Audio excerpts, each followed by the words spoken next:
What makes a player legendary isn't always about stats or individual hardware. Sometimes it's just about the following they build amongst us hardcore basketball fans.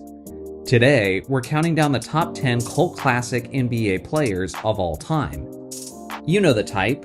The guys who, for one reason or another, captured our hearts and imaginations in a way that often felt bigger than their actual stats. These are the players who, despite maybe not being on an all-star team every year, or carrying their teams to multiple titles as the main guy, carved out a special place in our memories. Think of it like this. A cult classic film isn't the biggest blockbuster hit, but it's the movie you and your friends have watched 20 times and quoted endlessly. So in basketball terms, these are players whose popularity goes way beyond their box score. Whether they built fan bases through their personality, style, or even just one unforgettable moment. These are the guys that fans love, sometimes irrationally. They might not be Hall of Famers, but they're legends in our hearts. And just to be clear, this is a very personal and subjective list by nature. I expect everyone to have a list completely different from mine. So please, let me know in the comments section below who are some of your favorite cult classic players. Without further ado, let's get into it. Number 10. Mark Madsen. Now Mark Madsen might not be the first name that pops into your head when you think of NBA legends, and that's exactly why he's perfect for this list. This guy was the definition of a blue-collar player. Madsen wasn't flashy, he wasn't dominant, and he wasn't even a starter. But what he did bring to the table was relentlessness. Every minute Madsen was on the court, he gave everything. He was that guy hustling for a rebound, setting screens, and celebrating like he just hit a game winner, even if he only played 2 minutes. Us Laker fans adored him for his hustle. His nickname Mad Dog fit his energy perfectly. He was a back-to-back NBA champion with the Lakers in 2001 and 2002. And for anybody who was a fan of the Lakers in the early 2000s, it is impossible for us to forget his iconic corny dancing celebration during the NBA championship parade that perfectly sums up why we loved this cornball so much. Madsen might have averaged just 2.2 points per game in his career, but he was the kind of blue-collar player that teammates respected and fans never forgot. Number 9. Yao Ming. Yao Ming wasn't just a basketball player, but he was a cultural phenomenon. Standing at a massive 7 foot 6 inches tall, his arrival in the NBA as the first international player selected with a top pick in the draft was a monumental event. He carried the hopes and dreams of an entire nation on his broad shoulders, and he delivered in a big way, both on and off the court. Now you might think, Yao Ming, a cult classic? And yes, he was a star. But Yao's impact wasn't just on the NBA level, it was worldwide. The guy was selected to the All-Star game every year of his career, including his last year where he played in only 5 games. And that was because of how adored he was in his homeland of China and around the world. He was the bridge between the NBA and Asia. Yao made the Rockets a global brand. His combination of skill, size, and humility created one of the most devoted fan bases that basketball has ever seen. Even though injuries shortened his career, Yao became a Hall of Famer, a 3-time Olympian, and let's not forget his role as China's flag bearer in those 3 Olympic Games. Yao now serves as the president of the Chinese Basketball Association, where he started his own basketball journey. His cult status didn't fade with time, it grew. Number 8. Alex Caruso. Alex Caruso doesn't look like your typical NBA player. In fact, some people joked he looked more like Ernie Johnson's son than a true hooper. But then, he'll pull off a chase down block or just dunk on someone's head. That mix of unassuming looks, elite defense, and never back down attitude made Caruso a legend in LA, at every stop he's had in his career since. Caruso is the embodiment of hustle. You watch him play, and it's like he's got an extra gear that nobody else has. He's diving for loose balls, taking charges, and just relentlessly hounding opponents on defense. Speaking of defense, many consider him one of the best defensive guards in the NBA right now. He's smart, he anticipates plays, and he's not afraid to get physical. That kind of effort and commitment is something fans truly appreciate. His contributions to the Los Angeles Lakers championship run in 2020 are undeniable. He wasn't the superstar, but he was an essential piece of that puzzle, providing crucial defense and smart decision-making in key moments. And it's not just the title. His consistent defensive excellence has earned him several all-defensive team selections, solidifying his impact on winning. Caruso is the perfect example of effort and hustle earning respect. He's the kind of player every team wishes they had, the ultimate glue guy who makes everyone around him better. Number 7. Boban Marjanovic. At 7'4", Boban is obviously one of the tallest players in NBA history. But what made Boban special wasn't just his size, but it was his gentle soul.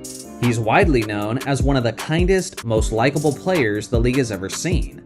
Anytime Boban checked into a game for his team, the crowd exploded. He wasn't out there often, but when he played, he made an impact. Whether it was grabbing rebounds, scoring with a soft touch, or lighting up the arena with his smile.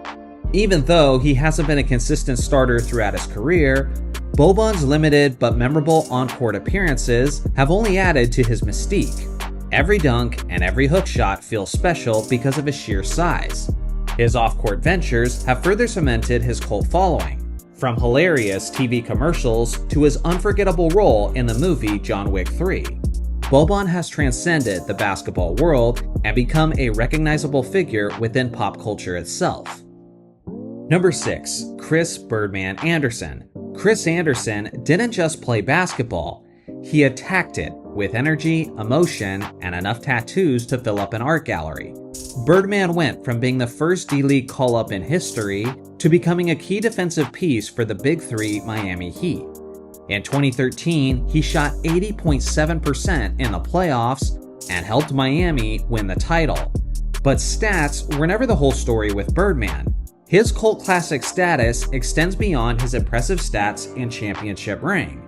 His unique tattoos, colorful hairstyles, and eccentric personality made him a recognizable figure in pop culture. He wasn't afraid to be himself, and that almost always resonated with the fans. His high-energy playing style was infectious, and his passion for the game was clear every time he stepped on the court. The Birdman was a true original, and his unique character made him a beloved figure in the NBA. Number 5. Vinnie Johnson. When the Pistons needed a bucket fast, they turned to Vinnie Johnson, the man called the microwave because he could heat up in a hurry. He wasn't a starter, he wasn't flashy, but he was clutch. In fact, it was Johnson who hit the game-winning shot to clinch Detroit's second straight title in 1990. That moment sealed his place in NBA history, and in the minds of every bad boy Pistons fan at the time. For a guy who came off the bench, Johnson made his minutes count, putting up double figures for 7 seasons straight in Detroit. One of the most underrated aspects of Johnson's game was his incredible durability. He played all 82 games 7 times for the Pistons. In his other 2 full seasons in Detroit, he played 79 and 78 games, meaning he missed a grand total of just 7 games during 9 full seasons with the Pistons. That kind of reliability coming off the bench is invaluable, and will always be endearing to the fans. Number 4. Jason Williams. White Chocolate was a walking highlight reel. Elbow passes, no-look dimes, and crossovers that made defenders dizzy. He wasn't an all-star, he wasn't even a consistent starter late in his career, but when it comes to how he's remembered, none of that truly mattered. He made basketball fun. Williams had instant stardom as soon as he entered the NBA, as his debut perfectly coincided with the cultural shift in the late 1990s and the early 2000s. His highlight plays were all over SportsCenter, and he was a regular in Slam magazine at the same time that Eminem's Slim Shady LP was blowing up. He was one of the few who represented the and one influence on basketball culture, bringing that flashy street ball style to a wider audience. Jason Williams' NBA legacy isn't defined by dominant scoring or all-star appearances. Instead, it's built on his electrifying, unconventional, and downright dazzling playmaking. He was a guaranteed highlight every night, a point guard who played with a flair and swagger that was unlike anyone else in the league. Number 3. Derek Fisher. Derek Fisher might not have been the flashiest or most statistically dominant player, but his NBA legacy is undeniable. One of the things that's fascinating about Fisher is a recent analysis that came out that actually recognizes Fish as the player with the most teammate star power in NBA history. Think about that for a second. Throughout his 18-year NBA career, Fisher played alongside of 5 teammates who each finished in the top 10 of MVP voting. We're talking about absolute legends of the game, like Shaquille O'Neal and Kobe Bryant, who both finished in the top 10 of MVP voting 8 times during Fisher's tenure. He also shared the court with the younger Kevin Durant and Russell Westbrook. That's an unbelievable amount of high-level talent to play alongside. Playing with all those all-time greats gave Fisher the opportunity to be a part of some of the most iconic moments of all time. And while he certainly benefited from having talent around him, it would be a mistake to overlook his own contributions to those championship teams. Fisher was a tough, smart, and incredibly clutch player. He wasn't afraid of the big moment, and he often delivered when the pressure was at its highest. Whether it was with clutch three-pointers, or he was taking a pivotal charge just when his squad needed to swing the momentum. And if you know NBA history, then of course you know this shot. Game 5, 2004 Western Conference Semifinals. 0.4 seconds on the clock. Fisher catches, turns, fires, and that's all she wrote. It was one of the most jaw-dropping game winners ever, and one of the greatest in Laker history. His consistency and reliability made him a favorite among Laker fans. We knew that even if he wasn't going to drop 30 points, he was going to give us everything he had and be ready to hit a big shot if needed. Number 2. Jeremy Lin. For a brief but unforgettable stretch in February of 2012, Jeremy Lin wasn't just a basketball player, he was a cultural phenomenon, a folk hero in the eyes of millions. The story of Linsanity is one of perseverance, opportunity, and a lightning-in-the-bottle moment that took the NBA by storm. Think about the context. The New York Knicks were struggling, having lost 11 of their previous 13 games. Jeremy Lin was an undrafted guard, a virtual unknown who had been sleeping on his brother's couch. His agent had even told him before the game on February 4th, 2012, that if he didn't play well that night, it would likely be his last game in the NBA. Talk about pressure. But then, something incredible happened. Lin came off the bench that night and exploded for 25 points and 7 assists in a much-needed win. And that was just the beginning. 2 nights later, he dropped 28 points and 8 assists against the Utah Jazz. The defining moment, though, came in a matchup against Kobe Bryant and the Los Angeles Lakers at Madison Square Garden. Lin put on an absolute clinic, scoring 38 points, including a dagger three-pointer right in front of the Lakers bench. But the magic wasn't over yet. On Valentine's Day against the Toronto Raptors, with the score tied and the clock winding down, Lin waved off a screen and calmly drilled a game-winning three-pointer at the buzzer. In his first 5 career starts, this sensation from Harvard scored a staggering 136 points. The most by any player since the NBA/ABA merger.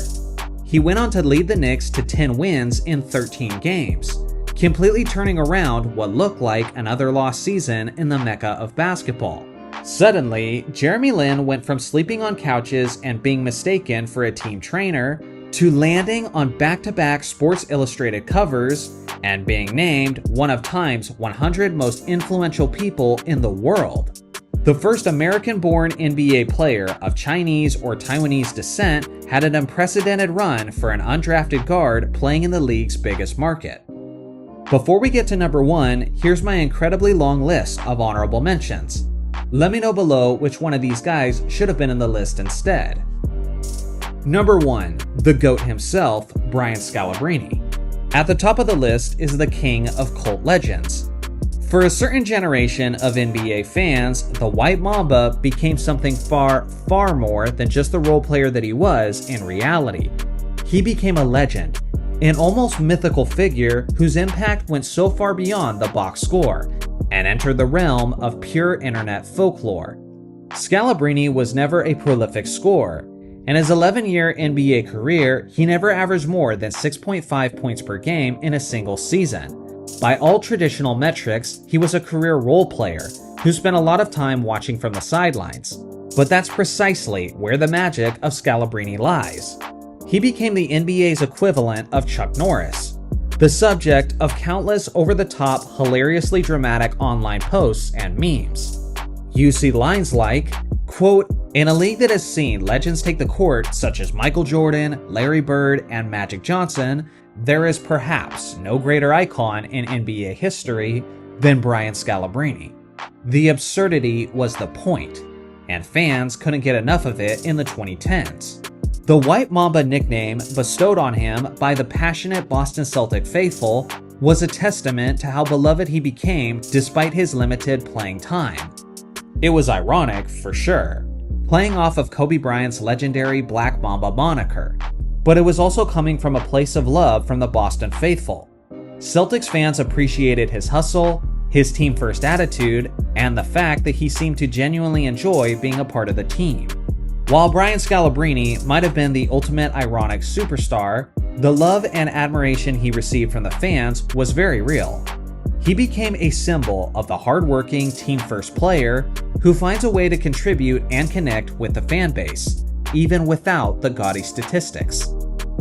So there you have it, 10 players who may not be remembered as all-time greats, but they'll always be remembered by their fans.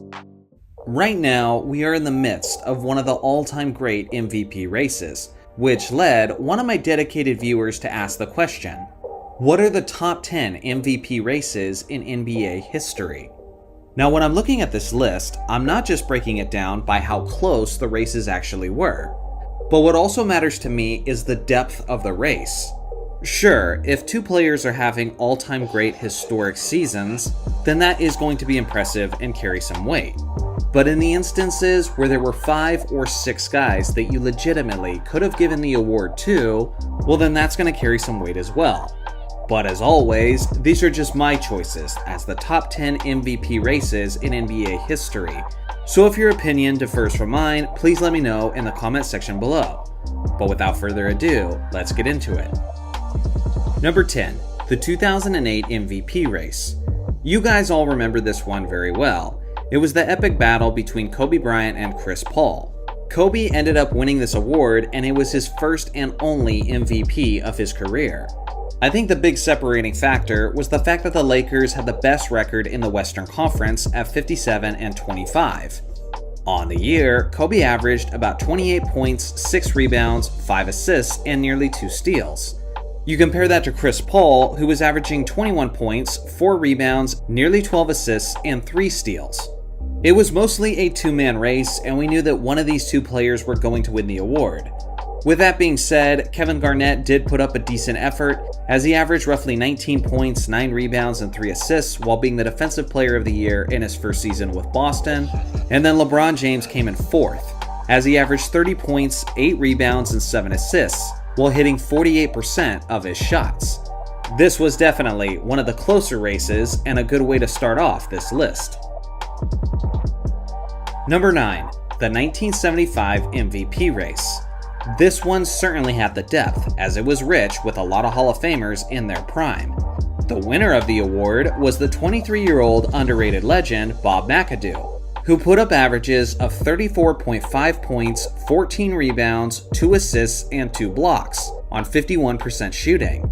Just a little bit behind him was Dave Cowens of the Boston Celtics, who averaged about 20, 14, and 5 on 47% shooting. Then you had Elvin Hayes of the Washington Bullets, who averaged 23, 12, and 2 blocks on 44% shooting. Then at 4th, you had Rick Barry, who averaged about 31 points, 6 rebounds, and 6 assists, while being the Warriors' go-to superstar. And then at number 5, you had the best overall player of the 1970s, which was Kareem Abdul-Jabbar, who averaged 30 points, 14 rebounds, 4 assists, and 3 blocks. Statistically, he was an absolute monster, but the biggest reason he finished only 5th was the fact that his Milwaukee Bucks finished the regular season with a 38-44 record. Then at number 6, you had Nate Tiny Archibald, who averaged about 26 points and 7 assists on 46% shooting. Without question, this was one of the deepest MVP races in NBA history, as 5 players finished with double-digit first-place votes. Number 8, the 1993 MVP race. During this season, 3 of the greatest players of all time were all conveniently having the prime of their careers simultaneously. The first was Charles Barkley, who enjoyed winning his first and only MVP award of his career. And as a member of the Phoenix Suns, he averaged about 26 points, 12 rebounds, 5 assists, and nearly 2 steals on 52% shooting. The runner-up was Akeem Olajuwon, who had an utterly monstrous season of 26 points, 13 rebounds, 3 assists, and 4 blocks on 53% shooting. Voter fatigue may or may not have played a factor, because finishing third was Michael Jeffrey Jordan, who also had a dominant performance, averaging 33 points, 7 rebounds, 5 assists, and 3 steals on 49.5% shooting. Charles Barkley and the Phoenix Suns were certainly the most interesting and newest story, as the acquisition of Barkley helped charge them to a 62-20 record, which ended up being the best record in the NBA. And as usual with the MVP award, they like to give it to the guys that are winning. Number 7, the 1963 MVP race. At this time in history, the MVP award winner was decided by the players and not the media, which some may argue is a better or worse system, but regardless of that fact, there is no question that this was one of the deepest and most impressive MVP races of all time. The player who won the award was Bill Russell, as he was honored for his team play, for his leadership, and for the ways he contributed towards winning. On the year, he averaged about 17 points, 23 rebounds, and 4 assists on 43% shooting. But the rest of the list is utterly jaw-dropping as well, because the runner-up for the award was the great Elgin Baylor, who averaged 34 points, 14 rebounds, and 5 assists. Then you had Oscar Robertson, who nearly had his second straight season averaging a triple-double, as he put up about 28 points, 10 rebounds, and 9.5 assists.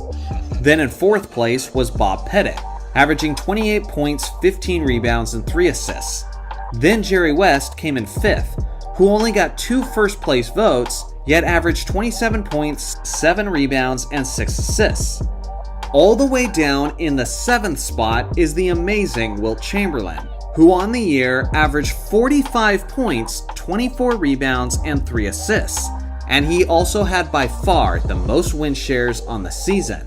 He didn't earn a single first-place vote, and this mostly had to do with the fact that the Warriors only had a 31-49 regular season. And at the time, there was a narrative that Wilt was a bit of a selfish player who cared more about scoring than winning. And because of this, he didn't get more love from his peers in the MVP voting. Regardless, it's mind-blowing that someone could put up these numbers and finish only 7th in the MVP race. But truly, that just speaks to the quality of this group. Number 6 is the 2024 MVP race. I know this just recently happened, so to some people it might seem like recency bias, but the truth is, this was one of the deepest and most competitive MVP races that we've ever seen in this league. The winner was Nikola Jokic, as he averaged about 26 points, 12 rebounds, and 9 assists, while hitting a ridiculous 58% of his shots, and while dominating the NBA in basically every advanced stat. Second place was the young SGA, who averaged 30 points, 5 rebounds, 6 assists, and 2 steals, while being extremely efficient for a guard, as he led his Oklahoma City Thunder to a surprising first seed in the Western Conference. And third place was Luka Doncic, who averaged a monstrous 34 points, 9 rebounds, and 10 assists, while hitting nearly 49% of his shots. And fourth place was Giannis, who only secured 1 first-place vote, despite averaging 30 points, 11 rebounds, 6 assists, and 1 steal, while hitting a ridiculous 61% of his shots. And a complete afterthought was Jalen Brunson, who averaged 29 points, 4 rebounds, and 7 assists, while leading his New York Knicks to the best season they've had in over a decade. When a couple decades pass, I think we'll fondly look back on this race as one of the deepest ones that we've ever seen. Number 5. The 1987 MVP race. If we're being honest, this was only a 3-man race between 3 of the top 10 greatest players in NBA history. Winning the award was Magic Johnson, who was leading the Showtime Lakers while they were at their very best. On the year, he averaged 24 points, 6 rebounds, 12 assists, and nearly 2 steals, while hitting 52% of his shots. His Lakers also had the best record in the NBA at 65-17. With that being said, some might think that he actually stole the award from Michael Jordan, who finished second. Because on the year, MJ averaged 37 points, 5 rebounds, 5 assists, 3 steals, and 1.5 blocks on 48% shooting, in what was easily one of the most impressive two-way seasons that we've ever seen from a perimeter player. Finishing third with only one first-place vote was Larry Bird, who averaged 28 points, 9 rebounds, 8 assists, and 2 steals, while having 50-40-90 percentages on the season, as he led his Boston Celtics to the best record in the Eastern Conference. Imagine averaging nearly a 30-point triple-double season where you hit 50-40-90 percentages and lead your team to the best record in the conference in what was the stronger conference at the time, and you only finish with one first-place MVP vote. If that doesn't tell you just how competitive this 3-man race was, then I don't think anything will. Number 4. The 1990 MVP race. This one was absurdly close in what was a 3-man dogfight. The guy who won the award was Magic Johnson of the Showtime Lakers, who on the year averaged 22 points, 7 rebounds, 11.5 assists, and nearly 2 steals, on 48% shooting. What's crazy is that Magic won the award while having far fewer first-place votes than the guy in second place, and that was because, overall, he had the highest ranking on average. The guy who finished in second was the 26-year-old Charles Barkley of the Philadelphia 76ers, who averaged 25 points, 11.5 rebounds, 4 assists, and 2 steals, while hitting a ridiculous 60% of his shots. In third place was Michael Jordan, who averaged nearly 34 points, 7 rebounds, 6 assists, and 3 steals, while hitting 52.6% of his attempts. Honestly, in this highly competitive race, I think you could have given this award to any one of these 3 players, and the vast majority of the basketball community wouldn't have a problem with it. Number 3. The 2003 MVP race. When you look at the final tally, this was mostly a 2-man race between Tim Duncan and Kevin Garnett. But the reality is, there was about 7 players who legitimately could have been given the award based on how they performed that season. As I mentioned, Tim Duncan was the winner, as he led his San Antonio Spurs to finish with a 60-22 regular season. And on the year, he averaged 23 points, 13 rebounds, 4 assists, and 3 blocks, as he was an absolute monster on both ends of the court. Kevin Garnett of the Minnesota Timberwolves finished second, averaging 23, 13, and 6. Kobe Bryant had one of the best seasons of his entire career, as the 24-year-old finished third in the MVP voting and ahead of his teammate Shaq, as he had averages of 30 points, 7 rebounds, 6 assists, and 2 steals on 45% shooting. Tracy McGrady finished in fourth. His Orlando Magic didn't have a very great season in the standings, but he was that season's leading scorer, averaging 32 points, 6.5 rebounds, and 5 assists. Fifth was Shaq with his usual dominant season, averaging 27, 11, and 3. In sixth place was Allen Iverson, putting up his usual AI numbers. And all the way down in seventh was Dirk Nowitzki. Imagine putting up these numbers, leading your team to 60 wins, and having the second most win shares in the entire league, while finishing 7th in the MVP standings. Truly, one of the most competitive seasons of all time. Number 2, the 1988 MVP race. This one mainly came down to 3 all-time great players, but when you look at the depth overall, it was utterly jaw-dropping. The winner of the award was a young Michael Jordan, who had what many people believe the greatest individual season of all time. On the year, he averaged 35 points, 5.5 rebounds, 6 assists, 3.2 steals, and 1.6 blocks, while hitting 53% of his shots and while winning the NBA's Defensive Player of the Year. He was a terrifying monster on both the offensive end and the defensive end, while leading a Chicago Bulls team to 50 wins, who had no business winning that many games. Second place was Larry Bird, who averaged 30 points, 9 rebounds, 6 assists, 1.6 steals, while having 50-40-90 percentages. Bird was the epitome of efficient this season. And in third place was Magic Johnson, who was still leading the all-time great Showtime Lakers, as he averaged roughly 20 points, 6 rebounds, and 12 assists, while hitting 49% of his shots. I could keep going about the rest of the list, but just look at the strength of the competition between spots 4 through 8. Look at the numbers that these guys put up. Almost any other season, any one of these guys could be winning the MVP award, but they just happened to be going against Michael Jordan, Larry Bird, and Magic Johnson when they were at their individual best.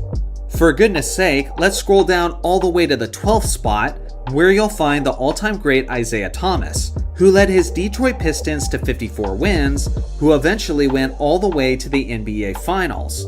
This is quite possibly the deepest MVP race of all time.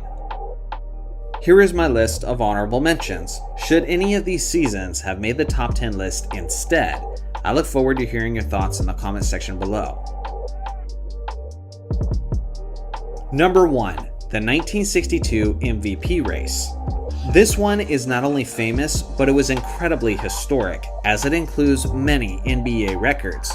The winner of the MVP award this season was Bill Russell, who was absolutely revered within the league at this time, as he was not only an NBA champion, but he was seen as the ultimate winner and as the ultimate team player. On the year, he averaged 19 points, 23.6 rebounds, and 4.5 assists, while leading his Celtics to a 60-20 record, while being widely recognized as the best defensive player in the entire league. Second place was Wilt Chamberlain, who averaged a mere 50.4 points per game, 25.7 rebounds, and 2.4 assists, while hitting 50.6% of his shots. Without question, this was certainly the most monstrous and jaw-dropping statistical season of all time, but due to Bill Russell's winning impact, they gave him the award. Then in third place, you had Oscar Robertson, who had the first triple-double average over the course of a season in NBA history, as he averaged roughly 31 points, 12.5 rebounds, and 11.5 assists, while leading his team to a 43-37 record. In fourth place was Elgin Baylor, who averaged a stupid 38 points, 18.6 rebounds, and 4.6 assists. With that being said, Baylor did miss a significant amount of time that season due to his service in the military. Then in fifth place was Jerry West, who averaged about 31 points, 8 rebounds, and 5 assists. And in sixth place was Bob Pettit, averaging 31 points, 19 rebounds, 4 assists, while making 45% of his shots. Any single one of these players could have won the MVP award that season, and it would have made sense based on the gaudy numbers they put up. But ultimately, they gave it to the guy who is the greatest example of a winner, and that theme has remained intact throughout the vast history of the MVP award. Today's video is about a ranked list that I've never really seen ranked on YouTube or really anywhere on the internet for that matter, and that's why this video for me was really exciting to make. Because this is honestly one of the most exciting aspects of the game of basketball. It's the alley-oop or the lob pass. What are the 20 greatest alley-oop plays in NBA history? Today, I'll do my best to answer that based on my experience and research. Starting off at number 20, Kyle Andersen's lob to Ja Morant over the Boston Celtics. By the end of his career, Morant might have the most jaw-dropping basketball compilation highlight video of any player ever. This guy is truly an athletic freak, and this one was so impressive not just for how long he hung in the air, but the fact that he finished it with authority with his opposite hand. It's definitely a tremendous way to start off the list. At number 19 is one of the most explosive players in NBA history, Derrick Rose. This one was over the Detroit Pistons, and it was at the absolute peak of his greatness. Speaking of guys who dunk the ball like they're pissed off, number 18 is a lob pass from Kevin Durant to Russell Westbrook. What made peak Russell Westbrook so great wasn't just how he dunked the basketball, but it was his showmanship and energy after the slam, and the OKC crowd always fed off of that. When you reflect and look back at the Kevin Durant and Russell Westbrook days, this is one of the amazing highlights that will always come to mind. At number 17 is one of the most explosive and highlight-worthy role players in the history of the game, as J.R. Smith finished this reverse alley-oop for the New York Knicks. All you young basketball fans will eventually be the old heads of the basketball community, and I can promise you that Smith is going to be one of those guys who will be referred to as a plumber. But you'll have to remember highlights like this and show them to the younger fans to make the point that yes, even the role players were absurdly athletic. At number 16 is a very similar play, as Jason Kidd, who was one of the greatest lob passers in NBA history, threw this pass to Vince Carter, who obviously finished it off with his typical flair. This pairing was a match made in heaven, as Jason Kidd had his passing ability all the way up on the sliders, while Vince Carter is widely recognized as the greatest dunker in NBA history. If there's anything that's unfortunate about this pairing, it's that it didn't happen any earlier in Toronto, because I can only imagine then all the lob passes they would have made together. Number 15 is the original Lob City, as Gary Payton threw this lob to Shawn Kemp, who finished it with authority over the Golden State Warriors. They definitely weren't the first teammates to regularly connect with lob passes, but they did it with such frequency that people basically widely accept that these guys were the original Lob City, as Payton always had a flair and attitude to his game and was always looking to make these dazzling passes to one of the most angry dunkers in the history of the game. And for me, this one is as good as it gets when it comes to the connection between these two.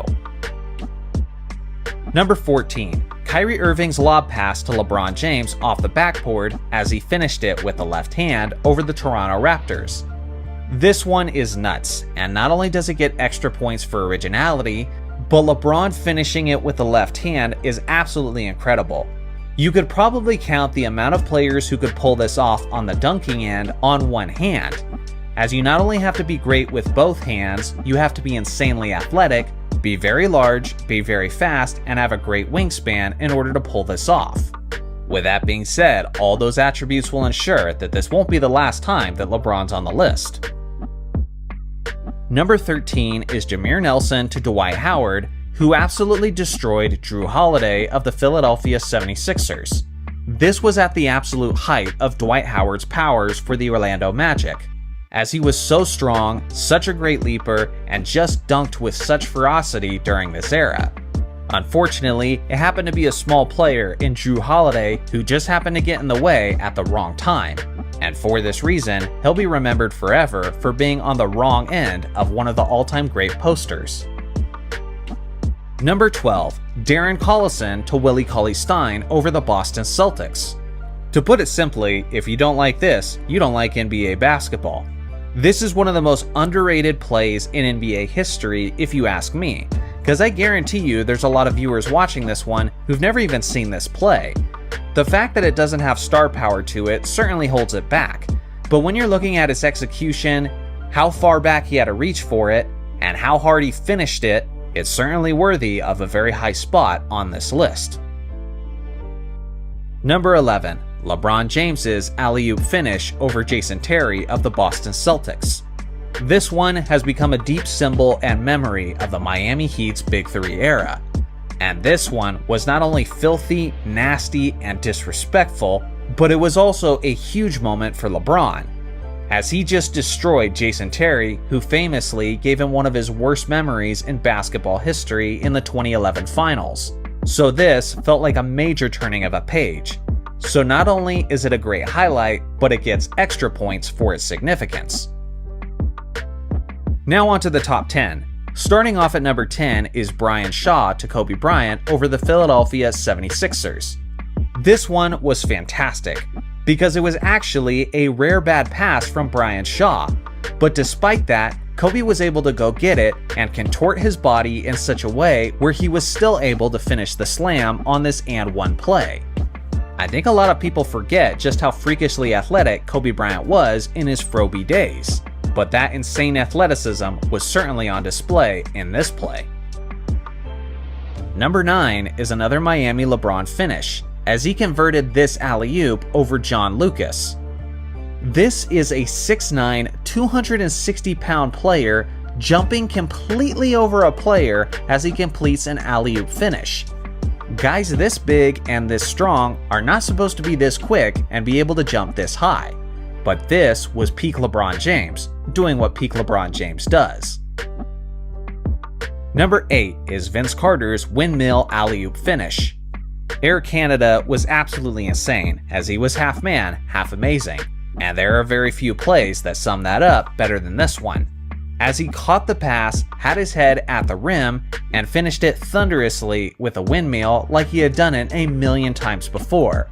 Carter was so good at doing these kind of alley-oops while making them look so smooth and so fluid, and for this reason, this gets the 8th spot on the list. Number 7 is this Allen Iverson lob to Andre Iguodala over the Indiana Pacers.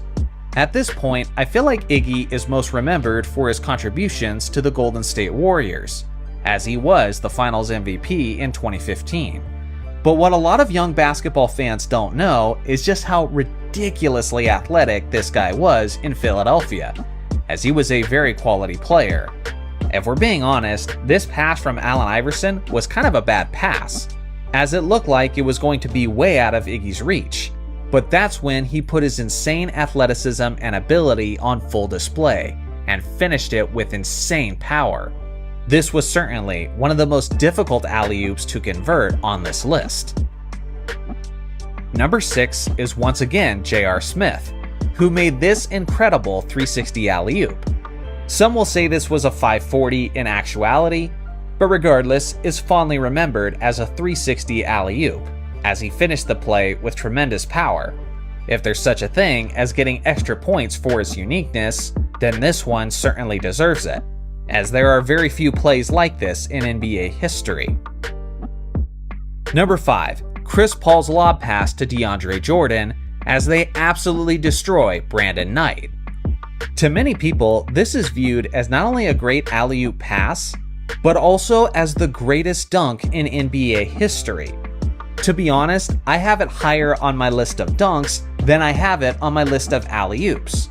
Because as an alley-oop pass, it's really pretty basic, as the distance between Chris Paul and DeAndre Jordan isn't that great.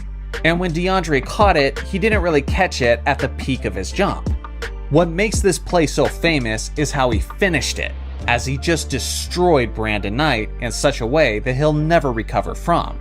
It's debatably the greatest poster dunk of all time, but as an alley-oop, it'll have to settle for just the 5th spot. Number 4, Chris Middleton to Giannis, who leapt over Tim Hardaway Jr.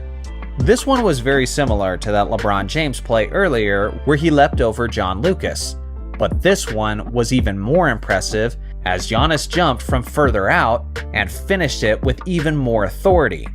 This one displays just how freakish the Greek Freak actually is, as a player this big, this long, and this strong shouldn't be able to have this kind of ability. But he does, and the result was one of the most incredible athletic displays that we've ever seen on the basketball court. Number 3, Gerald Green's windmill alley-oop finish. At this point, we've all seen this play time and time again, but I don't want to ever lose fact of just how impressive it actually is. Because not only is it beautiful, not only is it fluid, and not only does he finish it with a tremendous amount of power, but there's that one camera angle where you see his head clearly above the rim, as he's basically throwing the ball down into the basket. This random play in a regular season game had no business being as incredible and jaw-dropping as it was. But in my opinion, it's definitely one of the top 3 greatest alley-oop finishes of all time. And personally, I would even hear arguments for the 2nd or 1st spot. Number 2. Vince Carter's way back alley-oop finish versus the Los Angeles Clippers. This one is absolutely iconic, as the pass would have been out of the reach of just about any other player. But Vince had the leaping ability, had the body control, and had the hands to secure this one and finish it with his famous flair. The fact that Carter made it look so casual and didn't respond in this crazy, explosive way, in a way made it even cooler. This was just Vinsanity doing what he does, and he acted like he had done it time and time again. Because in a way, he had. Number 1. Kobe Bryant to Shaquille O'Neal in Game 7 of the 2000 Western Conference Finals. This was not only a great alley-oop pass, as Shaq famously stated that Kobe threw the lob pass too high, but O'Neal found another level, went up and got it and finished it thunderously. This is quite easily the most iconic alley-oop play in basketball history, and is for the context of the situation, as the Lakers absolutely had to win that game and completed a 15-point comeback in the fourth quarter, and this was symbolically the final nail in the coffin as they defeated their rival at the time, the Portland Trail Blazers, on their way to their first of 3 straight championships. Here is my long list of honorable mentions. Are there any other alley-oops that should have made the top 20 instead? I look forward to hearing your thoughts in the comments section below. As I'm about to get this video started, let me first put out this disclaimer. This is a ranked list that is very, very difficult to quantify, and is going to be very subjective and relative to whoever's ranking the list. There's very few stats that you can use to factor into these rankings, and for the most part, it's simply based on the eye test and my own experience. So please, let me know in the comment section below how your experience and your list differs from mine. Starting off my top 5 list of the greatest lob passers in NBA history is none other than Dwayne Wade. Some of you might be surprised to see a shooting guard on top of this list, but Wade absolutely loved to throw lob passes and had some rather iconic ones as well. He did start off his NBA career as a point guard, and this aspect of his game never changed, as he was very often on the distributing end of some of the awesome highlight reels. Like when he threw this full-court alley-oop pass to LeBron James. If there was a ranked list for the greatest two-way lob passers and lob finishers of all time, then Dwayne Wade would probably be number 1 on that list. But as for pure lob passers, he'll have to settle for the 5th spot. Number 4. Brian Shaw. Some of you might even be hearing that name and don't even know who this guy is. He was a guard and a solid 3-point shooter for the Los Angeles Lakers during their championship days. But the one aspect of his game that I remember vividly is the fact that he was one of the greatest lob passers in the history of the game. He connected with Shaquille O'Neal for so many fantastic alley-oops that they started to call it the Shawshank Redemption, based on the award-winning movie The Shawshank Redemption. He connected with Shaq many times in the regular season, in the playoffs, and in the NBA Finals, and I always remember how precise he was with his passes, and how he would throw those alley-oop passes from as far out as the backcourt. He also converted tons of alley-oops with the dynamic Kobe Bryant, including one of the most iconic alley-oop plays of all time, which was this one against the Philadelphia 76ers. Unfortunately, this guy is not a superstar player, so a lot of people are going to see his ranking on this list and scoff at it. But if we're talking purely from lob passing ability, there is very, very few that get better than Brian Shaw. Number 3. Jason Kidd. This guy is not only one of the greatest lob passers of all time, but one of the greatest passers in the history of basketball. Jason Kidd had pinpoint accuracy with his distributing, and he was able to deliver the ball quickly and efficiently. And throughout his career, he was blessed to work with many great lob finishers, like Kenyon Martin and Vince Carter, as they connected for some of the greatest alley-oop passes of all time. Jason Kidd also had this amazing game-winning alley-oop from the sideline that very, very few players could have pulled off. To sum it all up, this guy was an absolute nightmare in transition, and any incredible dunker throughout basketball history would have loved to have had this guy on his team. Number 2. Gary Payton. The glove was one of the greatest point guards of all time, and is arguably the greatest defensive point guard that the game has ever seen. With that being said, the most exciting part of his game was his incredible lob passing, as him and Shawn Kemp were a part of the original Lob City. Having Kemp on your team will certainly make you look like a better lob passer. But with that being said, Peyton was still very aggressive in his distributing, and he was also extremely daring with it, as the no-look alley-oop pass basically became one of his signature moves. He always had to make the play happen in an instant, as that team was frequently operating in transition. And I'm not gonna lie, I definitely considered him for the number 1 spot, but ultimately he'll have to settle for second. Number 1, Chris Paul. He is now second overall on the NBA's all-time assists list, and many of those assists came on alley-oop plays, as he has made so many power forwards and centers look fantastic throughout their careers. In fact, many big men had some of the best seasons of their career playing alongside of CP3, thanks to his incredible lob passing. Guys like Clint Capella, DeAndre Jordan, and Tyson Chandler all benefited from having this guy on their squad. Alongside of DeAndre Jordan and Blake Griffin, they were making highlights every other night, as they turned Los Angeles into the new Lob City. And some of the plays they converted together, they'll be showing on highlight reels for as long as basketball fans exist. Basically, if you were a big man on the same team with CP3, you had to have your hands up and be ready at all times, as he could be setting you up for one of the best poster finishes of your career at any moment.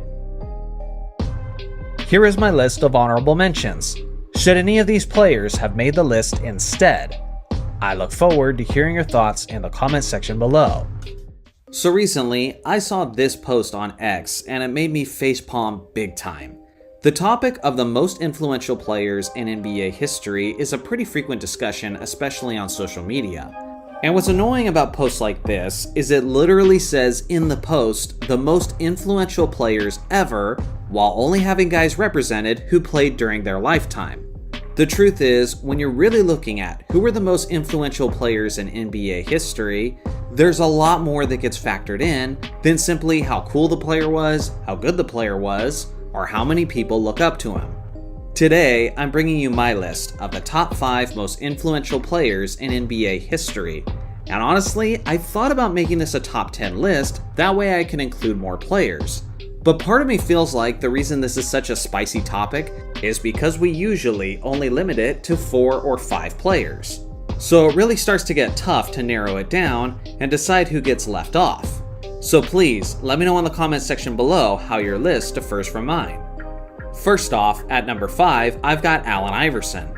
Anyone who lived in Philly during the rise of Allen Iverson can tell you all about this guy's influence, as he brought hip-hop culture to the NBA. He was so authentic, real, and genuinely himself that he was constantly getting fined by the NBA for how he presented himself. For example, this guy put pressure on the NBA to loosen up their dress code. And as you all have noticed, in the years since, the NBA has become extremely loose, as players are now allowed to express themselves wearing just about whatever they want. On some occasions, they look fantastic, and on others, not so much. Allen Iverson was an incredible talent, and the way he played the game with swagger, with style, and with supreme confidence, he inspired a new generation of basketball fans, ones that could relate to an undersized underdog, as AI was on many occasions. Some are going to say that he doesn't deserve to be on the list, and some are going to get mad at me saying that he isn't high enough. But for myself personally, he'll have to settle for the 5th spot on this list.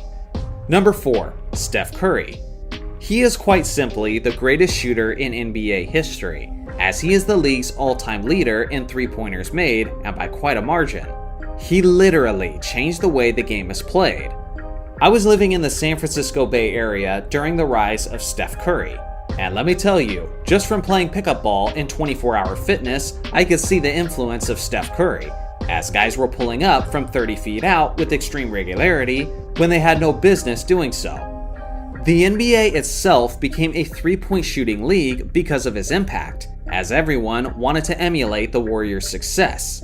Nowadays, kids and even prospects around the world are focusing on their three-point shooting, because everyone wants to play the game like Steph. And for goodness sake, the Golden State Warriors became the most valuable franchise in all of sports, mainly due to Steph Curry's greatness. If you had told me in the early 2000s that the Warriors would go on to be the most valuable franchise in sports during my lifetime, I would have told you that you were crazy. But again, we have Steph Curry to thank for that. Number 3, Oscar Robertson. Some of you are going to hear that name and are going to scratch your head. But before you roast me in the comments section, you need to understand, this guy had one of the biggest impacts in the history of the NBA. It was Oscar Robertson himself who took the NBA to court and challenged the league over its lack of player mobility. There's a cool story here, and honestly, I'll probably do an exclusive video for it at some point. But what you need to know is that NBA free agency didn't exist before Oscar Robertson.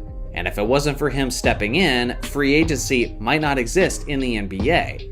And especially when you look at this current era of basketball players, where guys are teaming up, pairing up with their friends, and making super teams left and right, you have to go all the way back to the early 1970s in order to understand how that all was possible. Then after that, this guy was Mr. Triple-Double, as he was the first player in NBA history to average a triple-double over the course of the season. Beyond that, he helped Kareem Abdul-Jabbar win his first NBA championship in 1971. So yeah, beyond the fact that he's the reason for free agency, he was a pretty darn good player as well. At the number 2 spot, I have Magic Johnson and Larry Bird. And I know, some of you are going to be annoyed that I put Magic and Bird in the second spot. So technically, this would be the top 6 most influential players in NBA history. The thing is, I think the impact of these two guys is completely inseparable. Magic Johnson is not as special as he was without Bird, and Bird is not as special as he was without Magic. Their rivalry defined an entire era of NBA basketball, and ever since then, the NBA has been looking to replicate that rivalry. It also happened for the 2 greatest franchises in the history of the sport, greatly enhancing their value and their legacies. To this day, we are always referring to fast break highlights as Showtime, and that is thanks in large part to the Showtime Lakers. The rivalry between these two inspired countless plays, documentaries, films, and TV shows, and we are far from done seeing stories written about them. But beyond all of that, the greatest impact that these two guys had was the fact that they saved the NBA from extinction.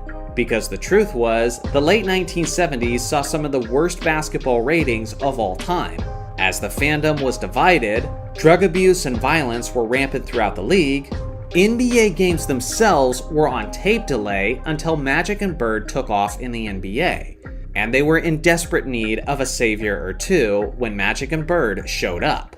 So it's not an exaggeration to say that these two guys literally saved the NBA. And if they never happened, there's a good chance that we don't have a National Basketball Association to enjoy in this modern day. Number 1 comes as no surprise. It's Michael Jordan. It's one thing for Magic and Bird to save the league, but as they were making their exit, there was Michael to take the torch. And not only did he carry the NBA forward, but he took it to heights that the game had never seen before. Through Michael Jordan's influence, and by being the face of the Dream Team, he made the NBA global, as massive crowds throughout various different countries were all flocking en masse to see Michael Jordan play. To this day, the NBA ratings in the finals were the highest of all time when Michael Jordan was playing. But after that, he inspired many of the greatest players who came after him, as they looked to replicate his timeless skills. He also has the greatest selling basketball shoe of all time, and even several decades after he's played his last game in the NBA, they continue to fly off the shelves. I could see an argument for Magic or Bird at the number 1 spot, since they quite literally kept the NBA afloat. But no one, absolutely no one, has ever had a greater impact on basketball's popularity than Michael Jordan did. So that was just my list of the top 5 most influential players in NBA history, and this is my honorable mentions list. And some of these were really difficult to leave off my list. So let me know in the comment section below, which one of these honorable mentions would you put in the top 5? And if you did that, which one would you take out?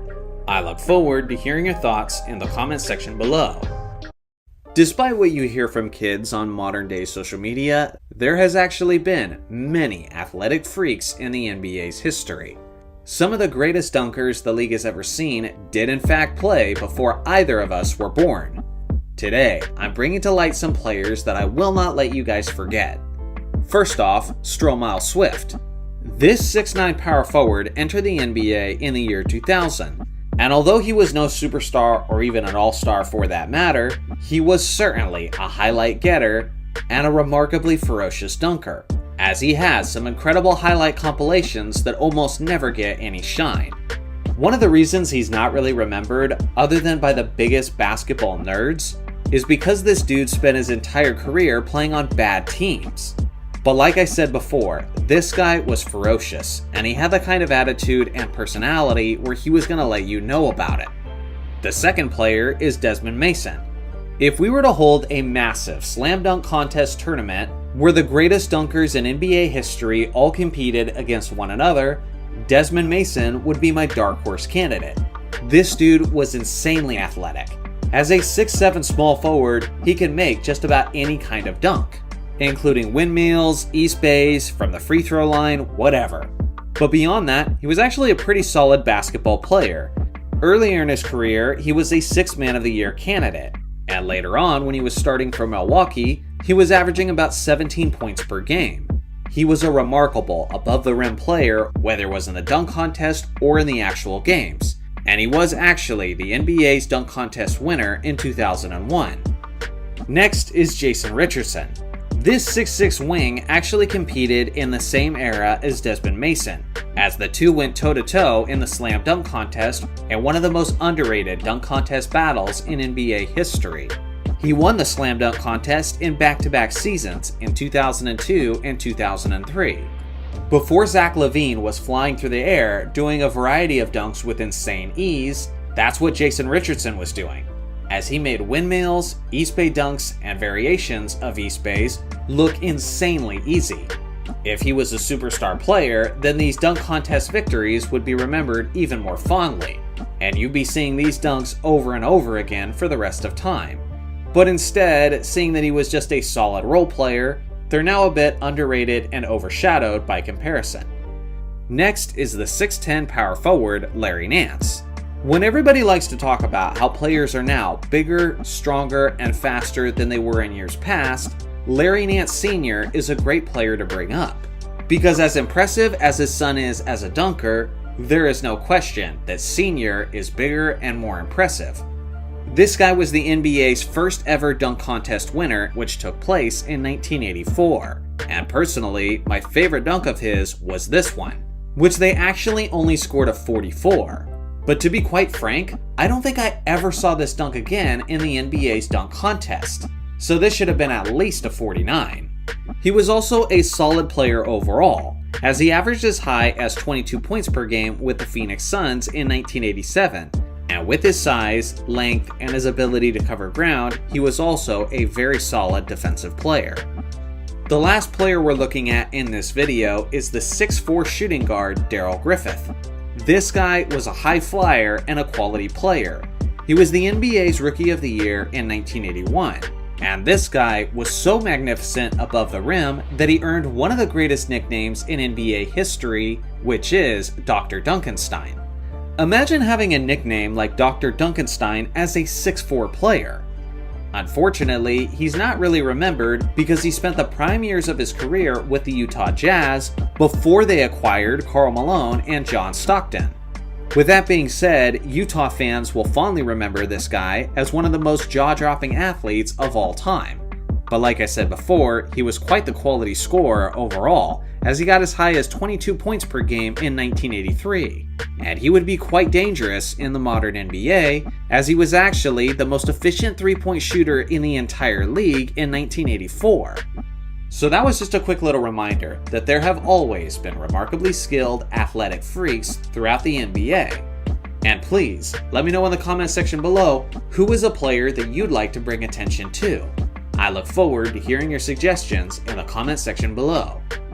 The 2010s were a period of wildly stacked super teams, shifting power dynamics between players and ownership, some of the greatest rivalries in NBA history, and iconic moments we all go back and watch on YouTube. But at times, what's discussed the most are the moments that make fans pause and wonder, what if? What if the history books could tell a different story? What if key events unfolded just slightly differently? Fortunately for us, the 2010s delivered an abundance of alternate timelines, each with the potential to rewrite legacies and shatter what you thought you knew about the NBA during an era where it felt like no stone was unturned by the media in the 2010s. Scenarios that could have completely changed the NBA as we know it. These are not just hypotheticals, they're turning points. Moments where everything almost went in a completely different direction. Starting with number 6. What if Carmelo Anthony waited to join the New York Knicks? In the 2010 to 2011 NBA season, Carmelo Anthony was one of the best scorers in basketball. Melo was a true franchise cornerstone, but he wanted out of Denver. His desire to play in the Big Apple, specifically for the New York Knicks, became an open secret, escalating into a firm trade request. Anthony wasn't just flirting with the idea, he was actively pushing for a move, even suggesting he'd accept a trade to the neighboring, less glamorous New Jersey Nets if a deal with the Knicks couldn't materialize swiftly. Driven by a fear of missing out or Anthony landing with the Nets, the Knicks pushed all of their chips to the center of the table. They orchestrated a blockbuster multiplayer trade, sending nearly all of their valuable assets, including promising young players like Danilo Gallinari and Wilson Chandler, and solid contributors like Raymond Felton and Timothy Mozgov, plus draft picks to the Denver Nuggets, to secure their man before the trade deadline.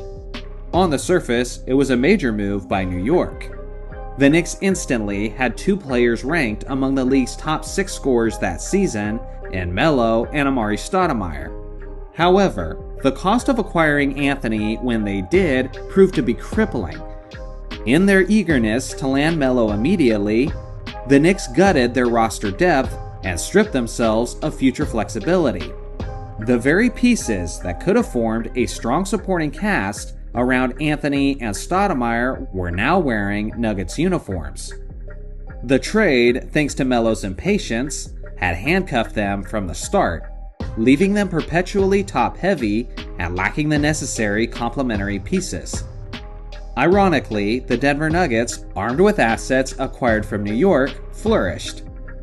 In the 2012 to 2013 season, led by coach George Karl, and featuring standout performances from former Knicks, Denver won a remarkable 57 games.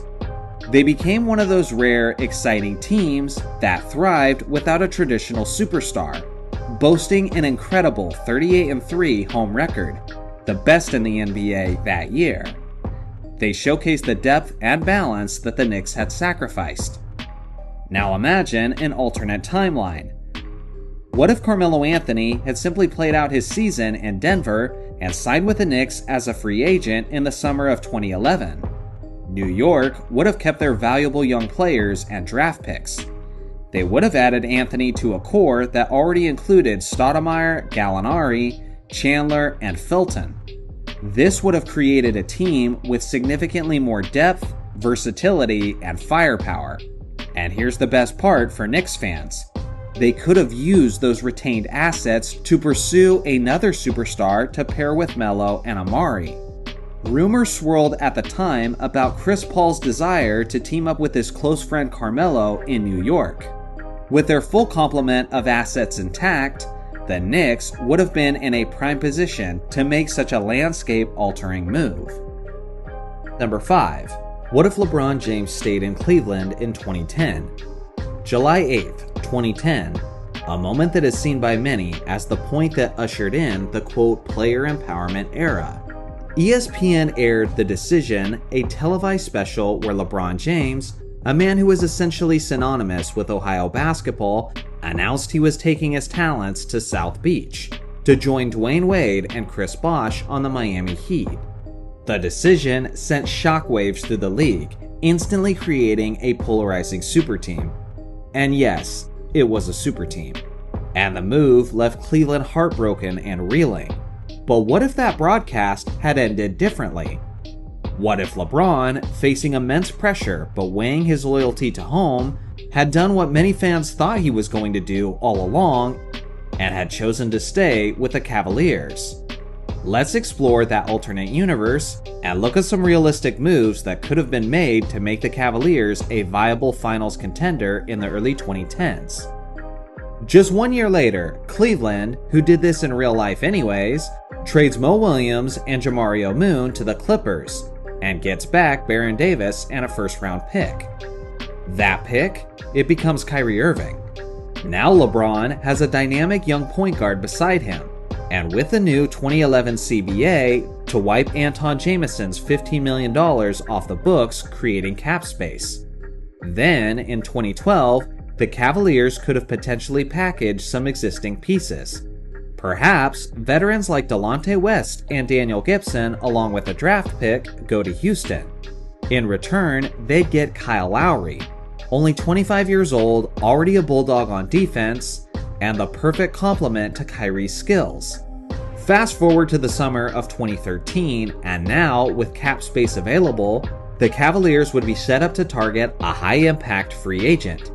In reality, Andre Iguodala, known at the time for his elite perimeter defense, playmaking ability, and relentless energy, would complete a sign-and-trade to go from the Denver Nuggets to the Warriors that summer, after turning down a $60 million offer from Denver because he was looking for a better fit for his game.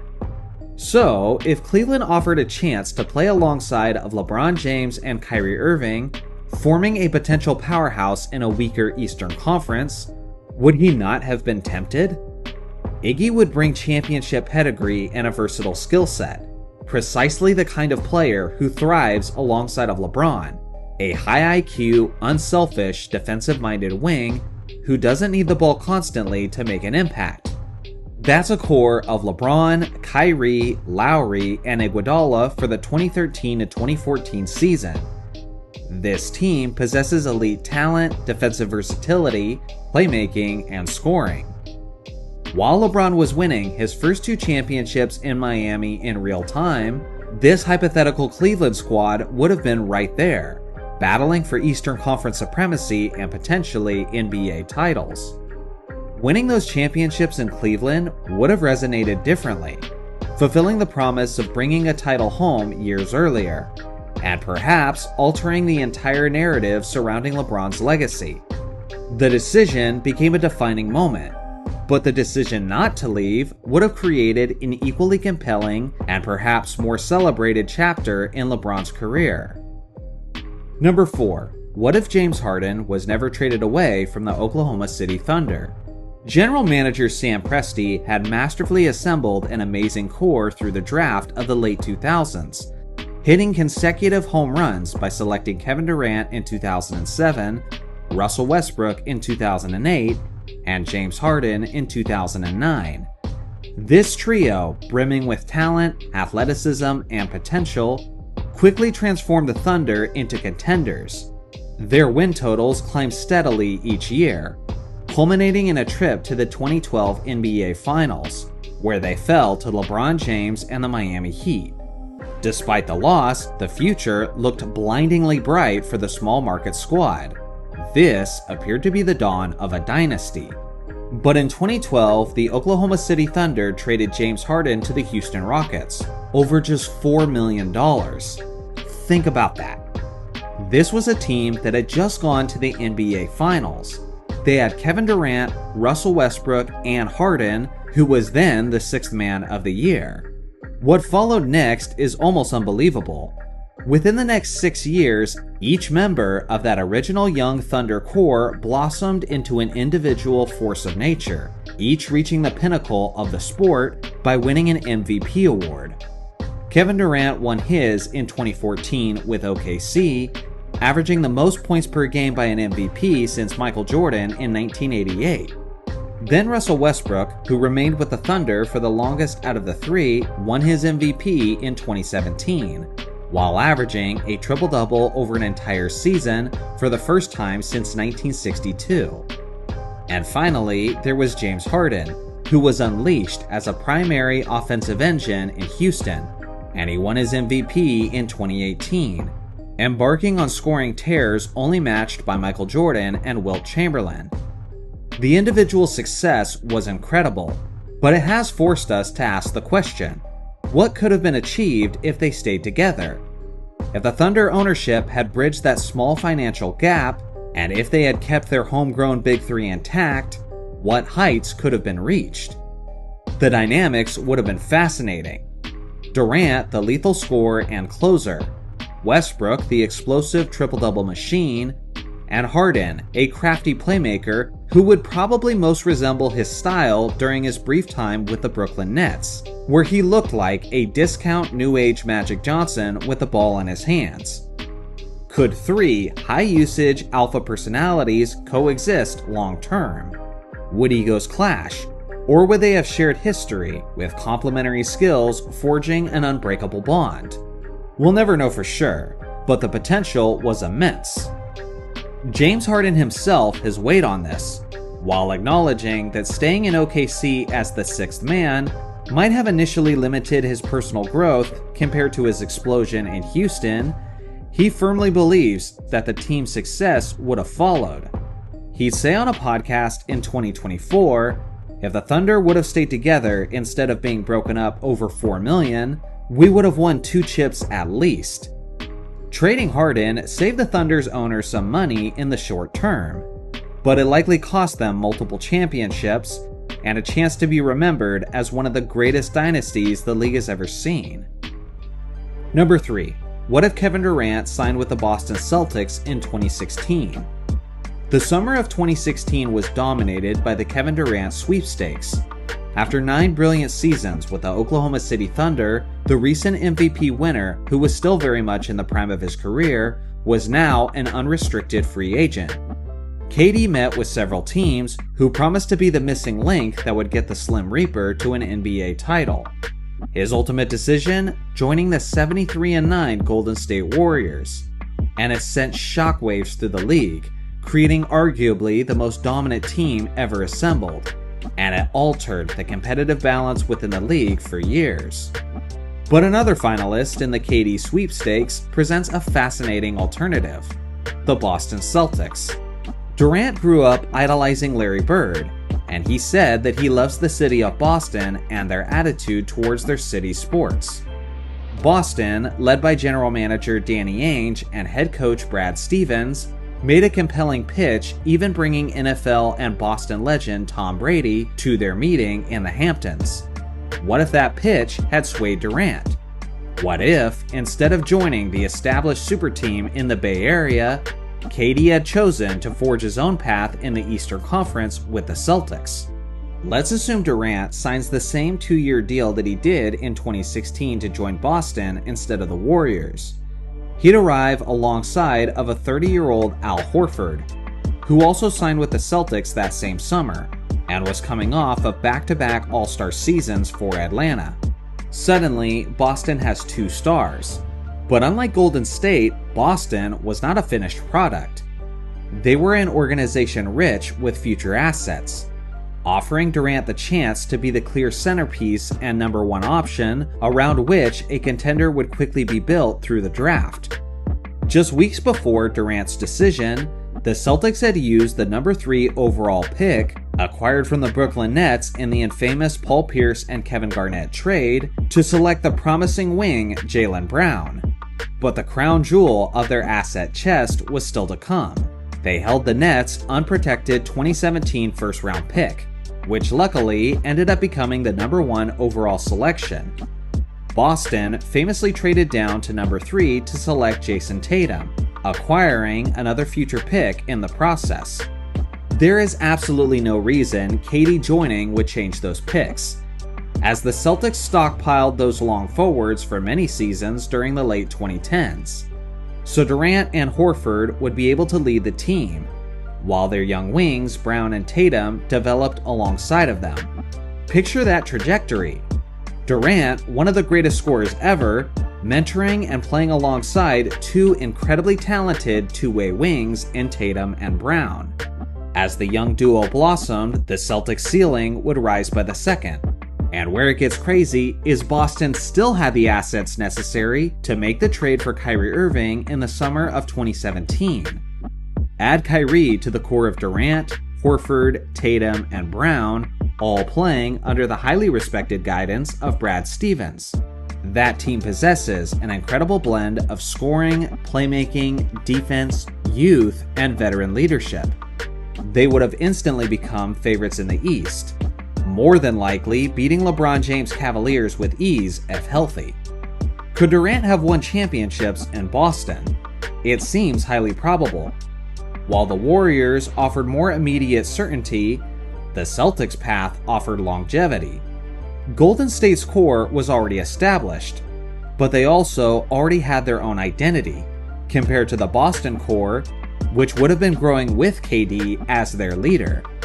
There's actually an argument that Durant could have won multiple titles in Boston, potentially even more than the 2 he won in Golden State, while building a legacy as a leader who brought a culture of winning back to the Celtics, instead of constantly silencing critics who questioned his move to an already dominant team.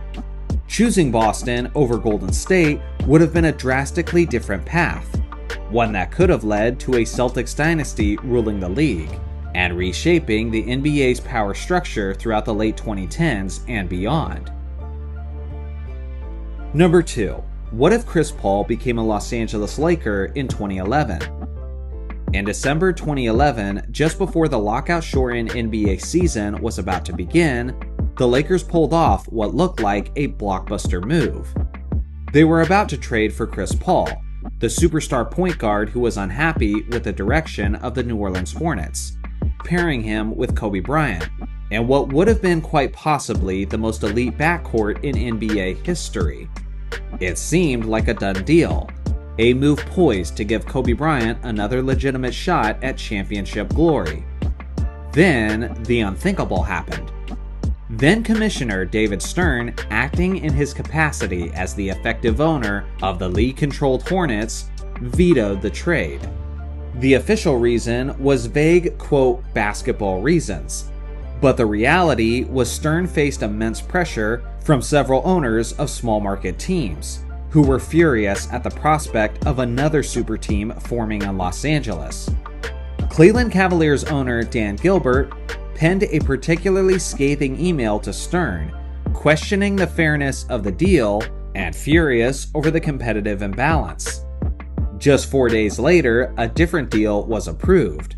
Paul was sent to the other Los Angeles team, the Clippers, joining Blake Griffin and DeAndre Jordan to form the electrifying Lob City, an era defined by highlight dunks, but ultimately ruined by injuries, poor chemistry, and the Golden State Warriors. The Lakers were left with a mess that ruined their core. Lamar Odom was reportedly devastated by being included in the initial deal, and Pau Gasol felt undervalued. But what if Stern had not intervened? What if the original trade had gone through? Chris Paul was arguably the best point guard in the entire league, and now he was joining Kobe Bryant, who was hungry to match MJ's 6 championship rings, as they would have formed possibly the most skilled and intense two-way backcourt of all time.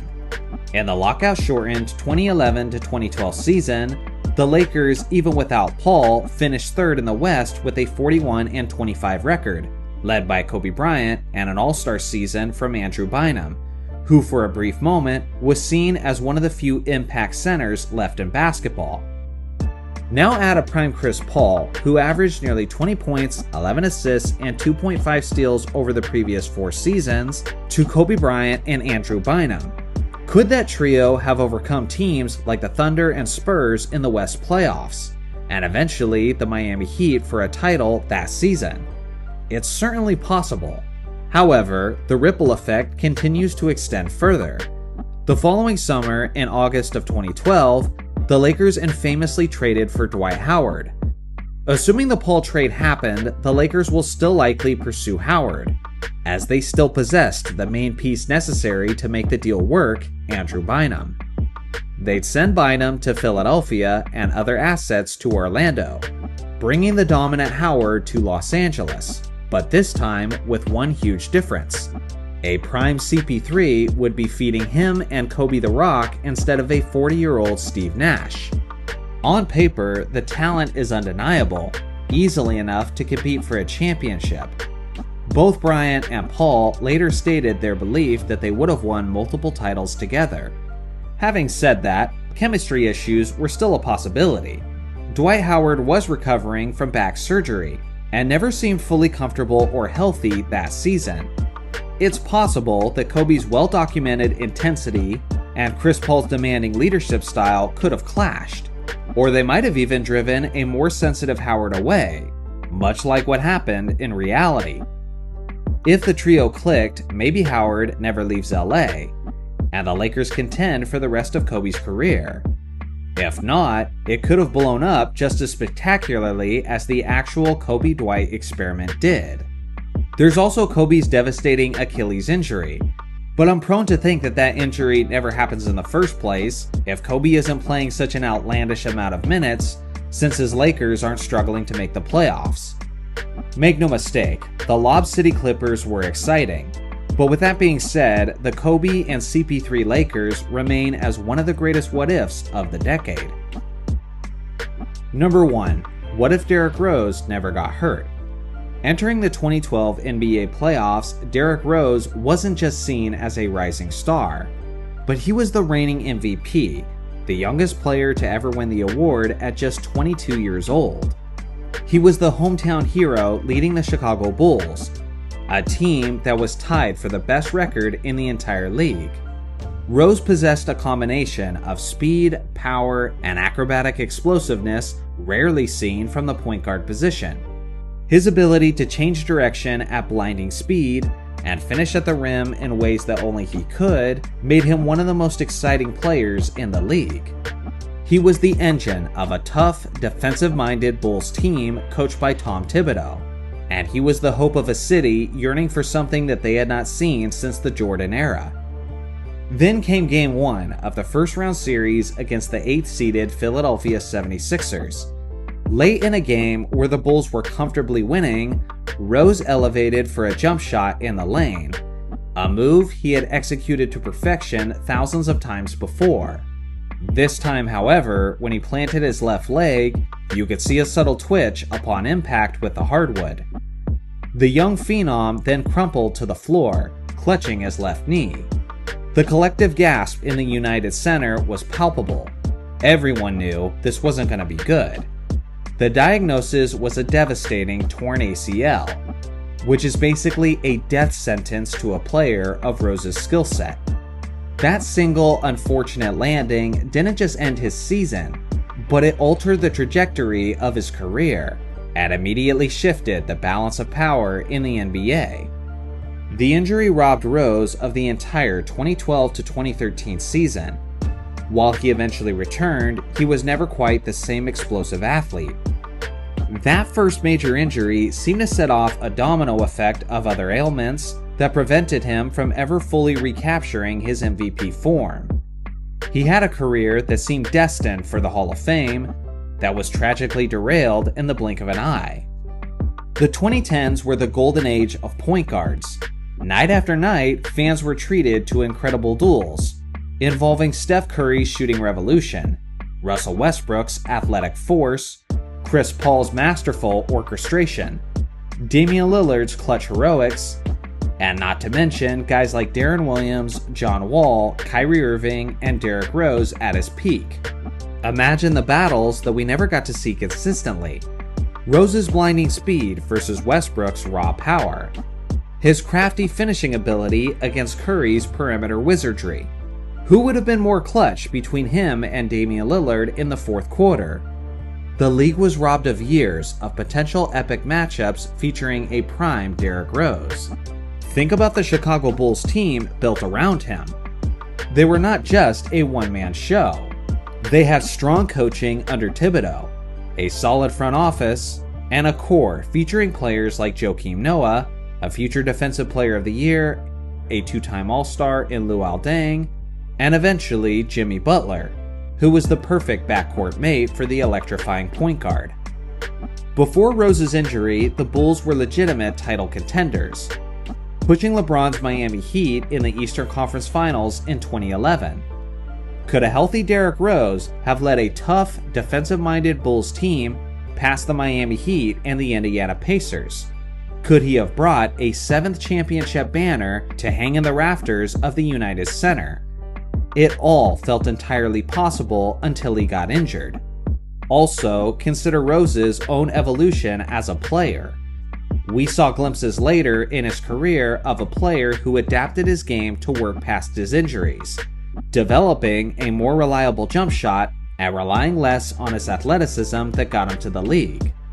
Now imagine the same work ethic and adaptation, but built upon the foundation of a healthy body and the unshakable confidence of someone who trusts their body because they've never experienced such devastating physical setbacks. A healthy Rose continuing to refine his skills while retaining his signature explosiveness could have remained an MVP caliber player for much of the decade. The injury didn't just steal Rose's peak, it stole a perennial contender from Chicago and countless thrilling moments from basketball fans everywhere. Of all the what-ifs that burnt the landscape of the 2010s NBA, the question of Derrick Rose's career and the fortunes of the Chicago Bulls might have looked completely different without the fateful injury in 2012. So what do you guys think? What are some of your favorite what-ifs of this decade? So in this current NBA, certain stats are definitely inflated, and I'm one of the people who are quick to bring this up whenever we're comparing players across different generations. Stats like points per game and assists per game are definitely inflated today compared to the 90s and 2000s, due to things like the faster pace of play, the increase in three-point shots, and of course, the way the rules have changed. But although certain offensive stats have inflated over time, this isn't actually the case for all stats across the board. Today, we're looking at the NBA stats that have deflated over time, to the point that modern players are actually operating at a disadvantage in these specific aspects. First off, rebounding, but more specifically, big man rebounding. Back in the 1960s and 1970s, there were many players who could average around 20 rebounds per game over the course of a season.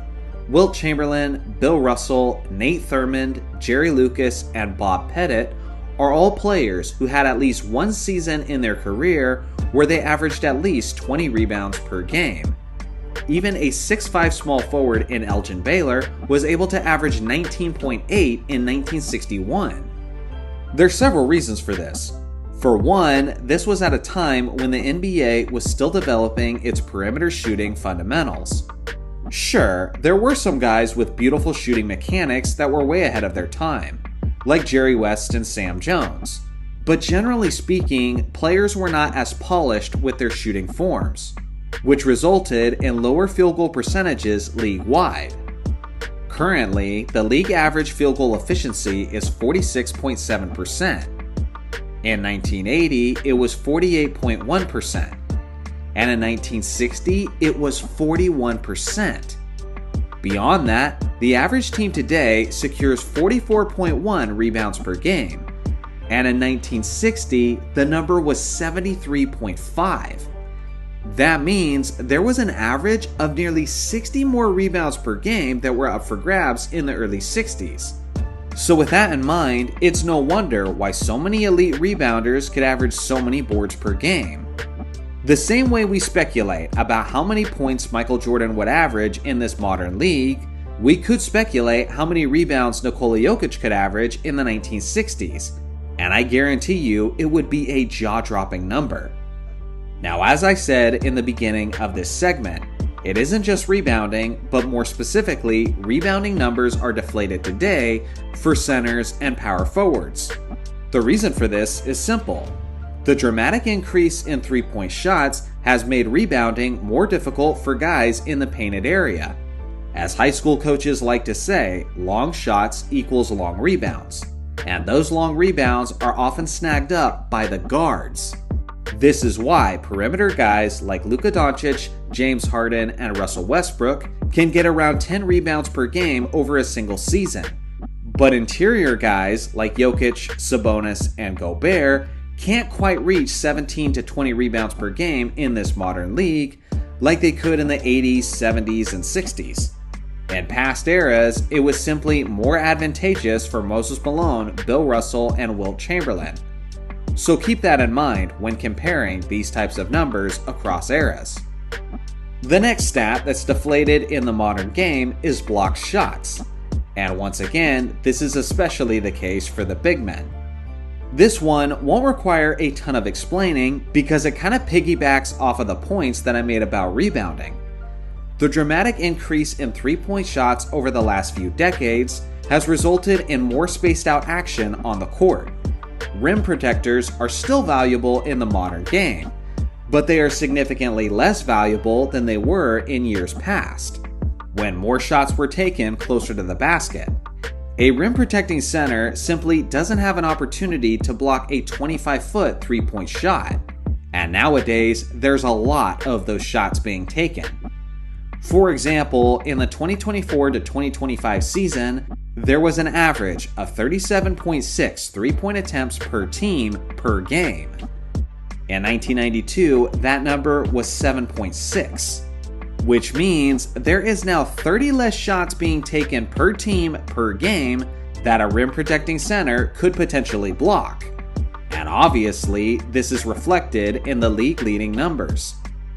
Here was the top 10 shot blockers in the NBA in the 91 to 92 season.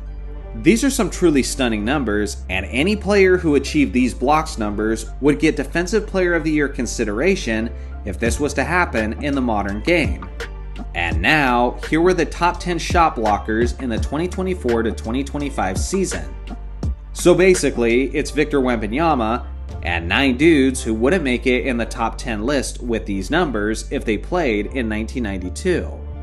You can clearly see the contrast in eras, and how one season was incredibly inflated with its numbers while the other was not.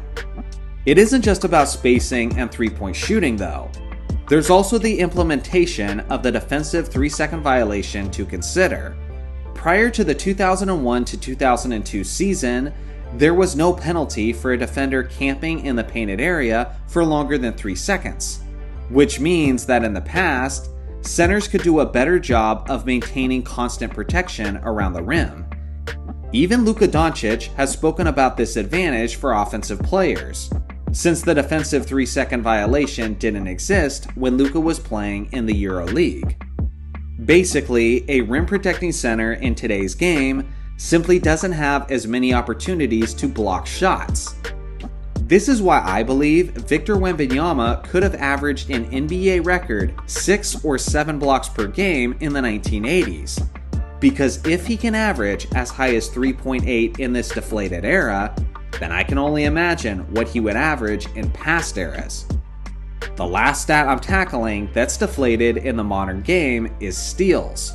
Now this one is deflated for completely different reasons. First off, players do a better job of protecting the basketball today than they did in decades past. Or at the very least, the rules allow players to protect the ball better today. In the 2024 to 2025 season, teams were averaging 12.6 turnovers over the course of 100 possessions. That is the 6th fewest of any season in NBA history.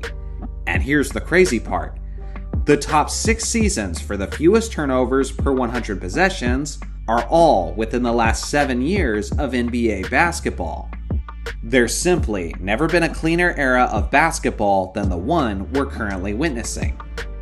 40 years ago, in 1985, teams were averaging a worse 14.9 turnovers per 100 possessions. Back in the 80s, defensive players could hand-check their opponents, meaning that it was completely legal for the defensive player to keep his hand planted on the perimeter ball handler and essentially steer him wherever he wanted him to go. If a defensive player is allowed to get in close and could do more things physically with his hands, then it's only natural that he'd have more opportunities to strip the ball from the opposing player. Plus, with all the extra space generated due to all the perimeter shooting, things just weren't as congested on the court as they were in years past, and there's more room for errors without resulting in turnovers. Here were the top 10 steals leaders in 1985. These are some truly impressive numbers that are extremely difficult to replicate in the modern game. And now, here were the top 10 steals leaders in 2025. It's basically Dyson Daniels and a bunch of guys who wouldn't make it to the top 10 if they put up these numbers in the 80s. Certain modern pickpockets definitely would have benefited from playing in the 80s. For example, Chris Paul is one of the greatest stealers in NBA history, as he led the league in that category on 6 different occasions. If a prime Chris Paul was able to play in the 1980s like Alvin Robertson did, then I do believe he would have put up similar steals numbers, potentially getting as high as 3.5 steals per game. So what do you guys think? Who is a player who could have benefited statistically by playing in another era? I look forward to hearing your suggestions in the comment section below. James Harden's career has become one of the most controversial in NBA history. This is a guy who is undeniably on the short list of the greatest scorers of all time. He's one of only 3 players in NBA history to score 36 or more points per game in a season. Between the 2010 to 2011 and the 2019 to 2020 seasons, no player in the NBA scored more points than the Beard. This amazing gift to put the ball in the basket has allowed Harden to see the playoffs in all 16 years of his career. But sadly, that's where the praise ends. Because when it comes to playoff basketball, James Harden has built a reputation that no superstar wants. In fact, he might just be the worst playoff performer of any superstar in NBA history. Now sure, if you look at the numbers without the context, you might think that's an exaggeration. Of the guys with over 100 playoff games played, Harden is one of only 4 players to average what he has or better in the playoffs. But this far from tells the story. Today, we're doing a deep dive into how and why James Harden has earned this underwhelming reputation. We're going to look at some of his absolute worst playoff performances. And honestly, there are a lot of them spread out across almost every single playoff run that he's had. I'm not kidding. Putting this list together took way longer than I thought it would. So settle in and get comfortable, because you're about to see just how many historically bad playoff games this man has had. 2012 NBA Finals, Games 3 and 4. We start all the way back in 2012, when Harden was just 22 years old and was playing for the Oklahoma City Thunder. He had been named the 6th Man of the Year for the regular season, and was exceptional off the bench in the Western playoffs, scoring double figures in every game. But when the NBA Finals came around, the pressure seemed to hit hard. In both Game 3 and Game 4, Harden shot just 2 of 10 from the field. That's 2 straight Finals games where a young Harden completely disappeared. The Heat would win the series in Game 5, and even though many would give him a pass due to his age, this was the first sign that maybe the lights were just a bit too bright for James Harden. 2013 first round, Games 4 and 6. Jumping ahead to the 2013 Western Conference first round, now facing the Thunder, his former team at this point, as Harden was traded to Houston after the 2012 Finals. Now the Rockets actually won this game, avoiding a sweep by the Thunder, but it was despite James Harden, not because of him. He had a rough shooting night, going just 4 for 12 from the field and missing all 4 of his 3-point attempts. Harden would also set the Rockets franchise record for turnovers in a playoff game, with a terrible total of 10. He was simply giving the ball away left and right. Then came Game 6 of that same series, and this one stings a little bit more. Harden put up 26 points, which doesn't sound terrible on the surface. But dig a little deeper and you'll see he needed a whopping 22 shots to get there, shooting just 31.8% from the field. And when the pressure was on in the second half, which will be a reoccurring theme of this video, he went ice cold, hitting only 3 of his 11 shots. To top it all off, he had 4 turnovers as his former team, the Thunder, sent the Rockets packing. Scoring 26 points on that many shots in an elimination game is never the performance you're looking for from your leader. 2014 first round, Game 2. Against the Blazers, Harden put up 18 points on 19 shots, just 31.6% shooting, and he added 5 turnovers. The real heartbreak, though, came in Game 6 of that series. Damian Lillard hit a game winner to end Houston's season, and while Harden had a decent game on offense, his defense was objectively awful, as he was targeted possession after possession down the stretch. 2015 semifinals, Game 6 versus the Clippers. Alright, now we get to a game that had to be on the list. The Rockets were facing elimination, and Harden was having an absolute nightmare of a second half. He started the third quarter going just 1 of 7 from the field. Things got so bad that the coach, Kevin McHale, actually benched James Harden to start the fourth quarter of an elimination game. Let that sink in. Your superstar, the guy you have relied upon for this entire season to the tune of 27.4 points per game, is sitting on the bench when your season is on the line. And then something crazy happened. The Rockets went on a 40-15 run without their top scorer, and came all the way back to win the game. The Rockets saved their season by taking Harden off the floor. 2015 Western Conference Finals, Game 5. Still alive in the playoffs, Harden had a chance to redeem himself after the mess against the Clippers. But in Game 5 against the Warriors, he had one of the worst games in NBA playoff history. He scored 14 points, shot 2 of 11 from the field, and get this, he set an NBA record for the most turnovers in a playoff game with 12. With yet another awful performance in a must-win playoff game, this was the season where many began to consider him as a quote playoff choker. 2017 semifinals, Games 5 and 6 against the Spurs. In Game 5, Harden actually had a decent first half, but then the wheels completely fell off in the second half and overtime. The Beard scored a grand total of 10 points on just 3 of 8 shooting, and to add insult to injury, he got absolutely stuffed by a 39-year-old Manu Ginobili on the very last play of the game, sealing the loss for the Rockets. And then came Game 6, and it was an absolute disaster. The Spurs were without their main star, Kawhi Leonard, so many expected Harden, like many greats before him, to come out strong after a tough loss, and get the Rockets to a Game 7 in dominant fashion. In reality, however, San Antonio absolutely demolished the Rockets, winning 114-75, and Harden had just 10 points on 2 of 11 shooting with 6 turnovers. Harden looked helpless as the Rockets were again blown out in an elimination game, this time at home. 2018 Western Conference Finals, Game 7 versus the Warriors. This game is most remembered for the Rockets missing an unbelievable 27 consecutive three-point shots. And who was leading the charge for those misses? You guessed it, James Harden, who was desperately needed because his co-star Chris Paul got hurt in Game 6. He missed 10 consecutive three-pointers during that brutal stretch.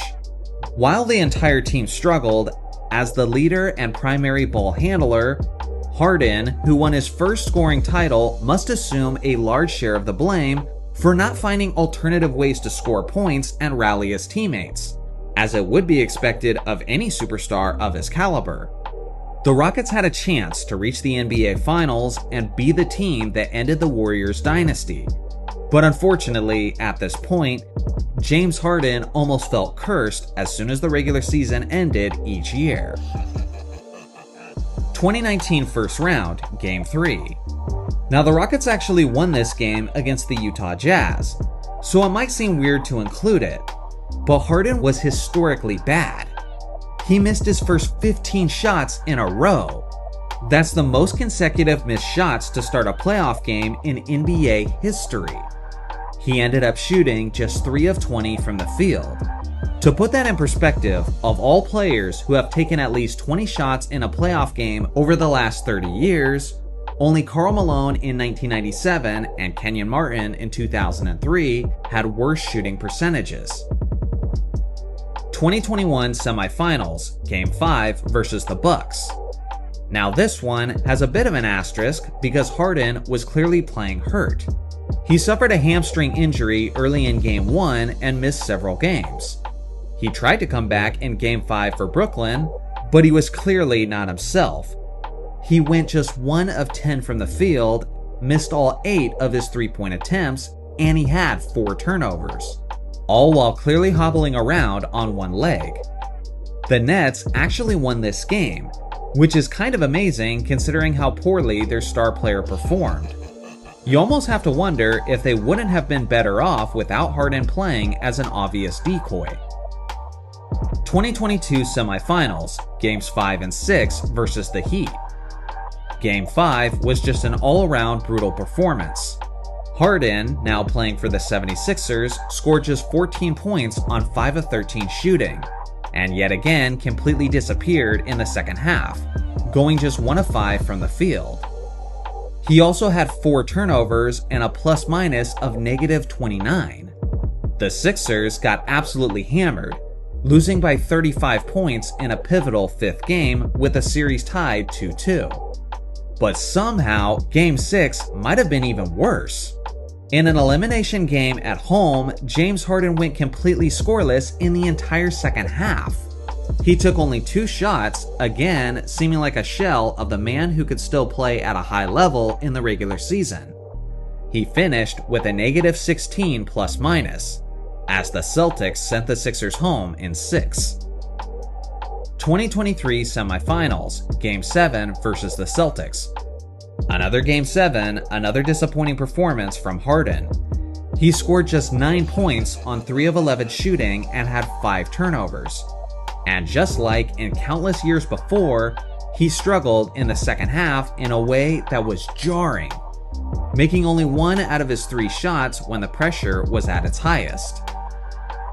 2024 first round, Game 5 versus the Mavericks. It was a crucial Game 5 with the series tied. Harden put up a meager 7 points on just 2 of 12 shooting. He went 0 of 3 in the second half and had 4 turnovers. The Clippers got blown out by 30 points, and Harden's lack of offensive production was a major factor, which at this point was basically a guarantee if the beard was on your team. 2025 first round, Game 7 versus the Nuggets. Another Game 7, another Harden letdown. With everything on the line, he scored just 7 points and went 2 of 8 from the field. No urgency, no takeover. Just another disappointing finish to another disappointing playoff run. I just went through 13 different playoff runs where James Harden didn't just have a bad game, but a historic meltdown in some of the biggest games of his entire career. But what does this all mean? I think James Harden is a legendary scorer, a worthy former league MVP, and a future Hall of Famer. But when you go down this list, when you look at how often he came up short in a multitude of ways, it's hard to ignore this unfortunate pattern when thinking about his basketball legacy. Now I understand, bad games happen to every great player. Michael Jordan once went 9 of 35 in a loss in the 1997 Eastern Conference Finals. LeBron, of course, has the 2011 NBA Finals, and they called Magic Tragic Johnson for an entire year after the 1984 Finals. Having said that, the difference between these legends and James Harden lies in the fact that his worst games became almost certain to occur in the biggest moments. Not once or twice in his career, but so often that we now expect him to not come up big when the games matter the most. And that's why, no matter how great he's been in the regular season, when it comes to the playoffs, James Harden has likely become the worst playoff superstar of all time. So what do you guys think?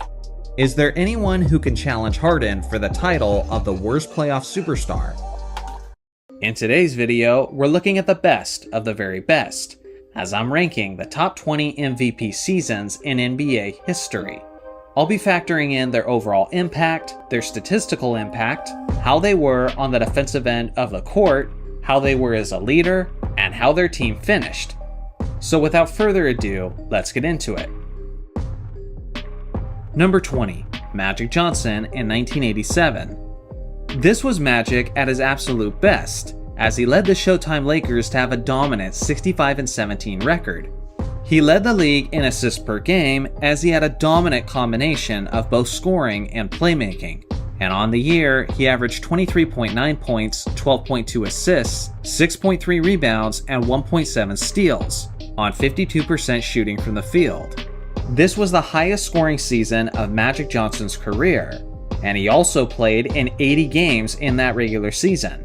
He was the ultimate example of a guy who made his teammates better, and although there was some fantastic competition for the award, like Michael Jordan, who was averaging 37 points per game, and Larry Bird, who was putting up 50, 40, 90 numbers while averaging nearly 30 points a game, you ultimately still had to give the nod to Magic, as he was the ultimate example of a winner and a leader this season. Number 19, Giannis Antetokounmpo in 2020. At only the age of 25, Giannis was the perfect combination of strength, power, and speed, as the Greek Freak was all over the place on both ends of the court, as he was not only named the MVP that season, but he also won the league's Defensive Player of the Year award, making him one of the few players to achieve both awards in the same season. On the year, he averaged 29.5 points, a career-high 13.6 rebounds, and 5.6 assists on 55% shooting from the field. In a pandemic-shortened season, he led his Milwaukee Bucks to a dominant 56-17 record. And thanks to his tremendous impact as a help defender, his Bucks were also the number 1 ranked defense that season. Number 18, LeBron James in 2009. This was an absolute stellar season from a 24-year-old James, as he played 81 of the 82 regular season games, and this was arguably his absolute peak form from an athletic perspective.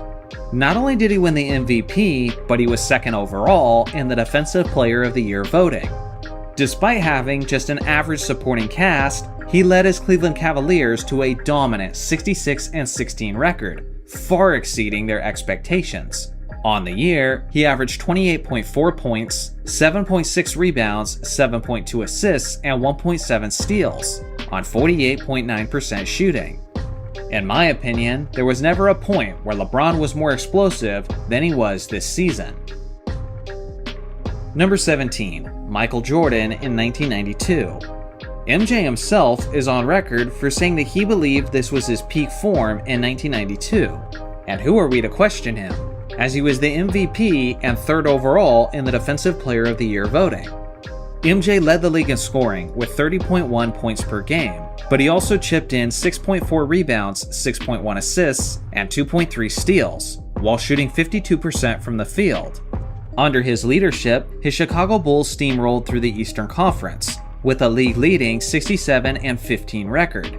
This version of MJ was especially deadly because not only did he have the maturity and the experience, but he was still youthful enough that he was pretty close to his peak athleticism. As always, he was one of the most dominant two-way forces that we've ever seen from the shooting guard position. And for this reason, he's taking home the 17th spot on the list. Number 16, Kevin Garnett in 2004. I think a lot of people forget just how great the big ticket was in his prime. This year, he led his entire team in all 5 major stat categories, and he's one of only 5 players in NBA history to achieve that feat. Along with that, he played all 82 games that season, as he averaged 24.2 points, a league-leading 13.9 rebounds, 5 assists, 1.5 steals, and 2.2 blocks, on 50% shooting from the field. He led the Minnesota Timberwolves to a solid 58-24 record, which was especially a big deal for this squad, seeing how that was the first time that the Wolves had had that kind of success, and also seeing how they are statistically the most losing franchise in NBA history. Given his all-around impact, and given the way he affects the game on both ends of the court, he was able to climb pretty high up on this list. Number 15, Kareem Abdul-Jabbar. This was only his sophomore season in the NBA at the age of 23, and despite that fact, he was still able to lead his Milwaukee Bucks to a ridiculous 16-16 record, as they not only had the best offense in the entire league, but the best defense as well. Not only did he play all 82 games, but he used his iconic hook shot to lead the league in scoring, as he averaged 31.7 points, 16 rebounds, and 3.3 assists, on a stellar 57.7% shooting from the field. You would probably be safe to assume that he was in one of the top 3 spots in blocks per game. But unfortunately, the NBA didn't start officially keeping track of both blocks and steals until the 73-74 season. So for this reason, we're only left to guess what his blocks numbers would have been. But without question, he was one of the best, if not the best, rim protector in the NBA at that time. Number 14. Hakeem Olajuwon in 1994. At the age of 31, Hakeem appeared to be just as good as he had ever been before, as he was constantly hosting block parties while giving the opponents the dream shake on the offensive end of the court. Not only was he the league's MVP, but he was also the Defensive Player of the Year. He played 80 of the 82 regular season games, and that season, he averaged 27.3 points, 11.9 rebounds, 3.6 assists, 1.6 steals, and a whopping 3.7 blocks, on 52.8% shooting. Whether it be on offense or defense, the dream operated like poetry in motion, as he led his Houston Rockets to a 58-24 record. Ultimately, I might regret not having him any higher than the 14th spot on this list. But regardless, his 1994 season deserves a ton of respect. Number 13. Wilt Chamberlain in 1960. This wasn't even Wilt Chamberlain in his prime form, as he was only the age of 23 in his rookie season in the NBA. That's right, in his debut year in the NBA, he was named the league's MVP, as he led the league in minutes per game at an astonishing 46.4. So obviously, he was leaned upon heavily. Beyond that, he also led the NBA in scoring and in rebounding, as he averaged 37.6 points per game and 27 rebounds a game. He even found time to chip in with 2.3 assists. His Philadelphia Warriors finished the NBA season with a 49-26 record, which was a 17-game improvement from the previous season. And as I mentioned earlier about Kareem Abdul-Jabbar, unfortunately, Wilt Chamberlain didn't have the benefit of having the blocks and steals numbers available to him, since those weren't officially tracked until the early 1970s. Number 12. Michael Jordan in 1991. Jordan and the Bulls were on an absolute mission this season, as they had just been eliminated in the NBA playoffs by the Detroit Pistons for the 3rd season straight. Physically, he was the strongest he had been up to that point, as he had spent a ton of time in the gym preparing his body for the physical battles. He led his Bulls to their first 60-win season, as they had a 61-21 record. On the year, he averaged a league-leading 31.5 points, 6 rebounds, 5.5 assists, 2.7 steals, and 1 block, on an absurd 53.9% shooting from the field, which is a level of efficiency that is almost completely unheard of from a guard who's averaging over 30 points per game. Beyond that, I hadn't even got to his defensive play on the court, as he finished 7th overall in the Defensive Player of the Year voting. Also consider the fact that MJ was always available, as he played all 82 games that season, solidifying his fantastic ranking on this list. Number 11. Larry Bird in 1985. At this point in his career, Bird was doing just about everything out there on the court, as he led his Boston Celtics to a 63-19 record. He was very close to his first 50-40-90 season, as he shot 52% from the field, 43% from three-point range, which was nearly unheard of during that era, and 88.2% from the free throw line. He also averaged a solid 28.7 points, 10.5 rebounds, which is amazing for a small forward, 6.6 assists, and 1.6 steals. His leadership, his playmaking, and his tremendous basketball IQ all were pivotal to his team's success. as this 28-year-old assassin was arguably never better than he was this season. Number 10. Oscar Robertson in 1964. This was a couple years after his famous triple-double season, but he was pretty darn close to averaging a triple-double yet again, as he averaged an amazing 31.4 points, a league-leading 11 assists, and 9.9 rebounds on 48.3% shooting. It's also worth pointing out that he usually doesn't get enough credit for being one of the best free throw shooters in the entire league. And in this season specifically, he led all players in free throw efficiency, hitting a stellar 85.3% from the charity stripe. Thanks to his amazing all-around performance, he led his Cincinnati Royals to a 55-25 record. He wasn't the most flashy player, as he was kind of like the Tim Duncan of the point guard position, in the sense that he was extremely reliable and always got the job done without the most exciting highlights. Regardless of how you look at it, this was easily one of the greatest MVP seasons of all time. Number 9. Nikola Jokic in 2024. He's been an NBA MVP 3 separate times in his career, and some would argue that he should have been an MVP for 4 seasons straight. So you can definitely argue which one of those MVP seasons was his very best. But for me personally, it's the one we just witnessed, as the 28-year-old Jokic dominated the stat sheet while playing the most games he had ever played in an MVP season. And let's be honest, at 79 of the 82 regular season games, that's something that's almost unheard of in the modern NBA. On the year, he averaged 26.4 points, 12.4 rebounds, and 9 assists, while making an incredible 58.3% of his shots. He was also huge for the Denver Nuggets when closing out games, as he finished 4th overall in the Clutch Player of the Year award. At this point, we're starting to take for granted just how incredible this guy is as a facilitator, which is something we've never seen from the center position since Wilt Chamberlain. And I would argue that Jokic did it even more consistently than Wilt the Still. And for this reason, he gets the 9th spot on my list. Number 8. LeBron James in 2013. Many people believe, including yours truly, that this was the very best version of LeBron that we've ever seen.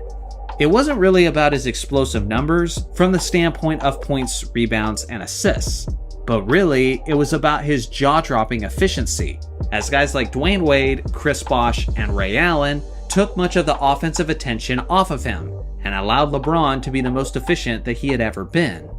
On the year, he averaged 26.8 points, 8 rebounds, 7.3 assists, and 1.7 steals, on an insane 56.5% shooting and 40.6% from three-point range, which was the best three-point percentage of his career in either Miami or Cleveland. He was also a force defensively, as he finished 2nd overall in the Defensive Player of the Year voting. And thanks to his tremendous leadership, his Miami Heat were able to win 27 straight regular season games, which is still holding the 2nd spot for the longest winning streak in NBA history. Number 7. Shaquille O'Neal in the year 2000. This was the greatest and most dominant version of Shaq that we had ever seen, as this guy was an absolute monster who led the NBA not only in scoring but also in field goal percentage. His Lakers were a dominant 67-15, and many people forget that he was also 2nd overall in the Defensive Player of the Year voting, as this was the best he had ever been as a rim protector. On the year, he averaged 29.7 points, a career-high 13.6 rebounds, 3.8 assists, and 3 blocks, on 57.4% shooting from the field. He also played 79 of the 82 regular season games, meaning he was a constant nightmare for opposing defenders. It wasn't just about how productive Shaq was, but it was also about the attention he drew from the defense. And because of guys consistently collapsing upon him, perimeter shooters like Glenn Rice, Robert Horry, Rick Fox, and Brian Shaw all were much better as a result. Number 6. Wilt Chamberlain in 1966. This 29-year-old version of Wilt was now stronger and more mature, and he was also a guy who was willing to play more within the flow of a team's natural offense. He played 79 of the 82 regular season games, and played a ridiculous 47.3 minutes per game, meaning he was consistently taking advantage of backup centers.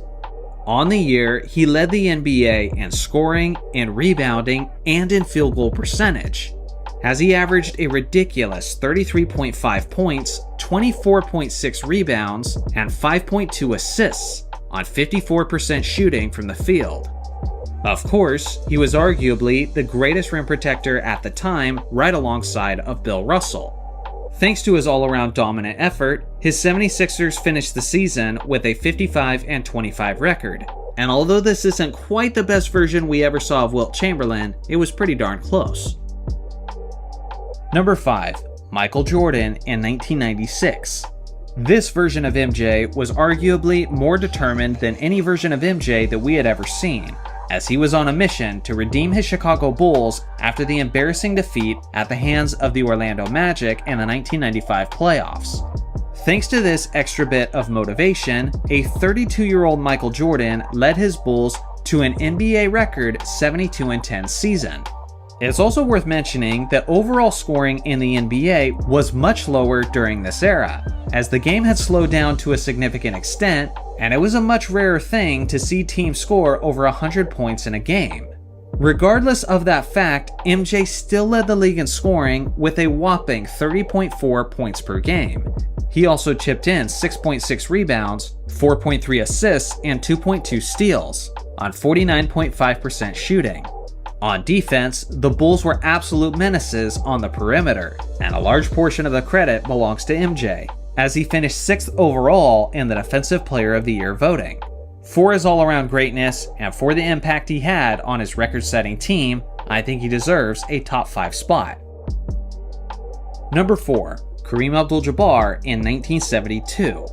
The captain was an absolute beast this season, as he was only in his 3rd year at the age of 24. Regardless, he looked like he was in his prime form and was an absolute nightmare for opposing centers. Not only did he lead the league in scoring, but it was also a career high, as he averaged 34.8 points per game.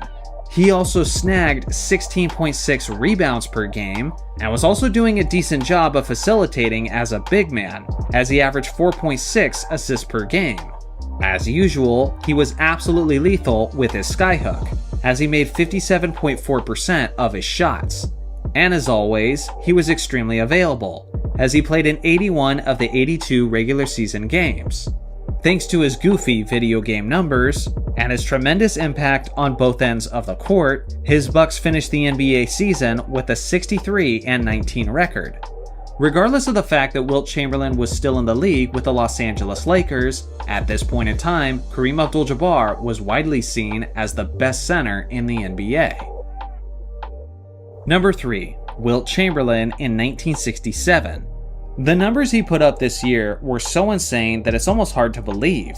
A 30-year-old Wilt Chamberlain, who was a more well-rounded player, averaged an absurd 24.1 points, 24.2 rebounds, and 7.8 assists, while hitting an utterly insane percentage of 68.3% of his shots, which obviously led the entire NBA that season, and is easily the most efficient field goal percentage ever from an MVP winner.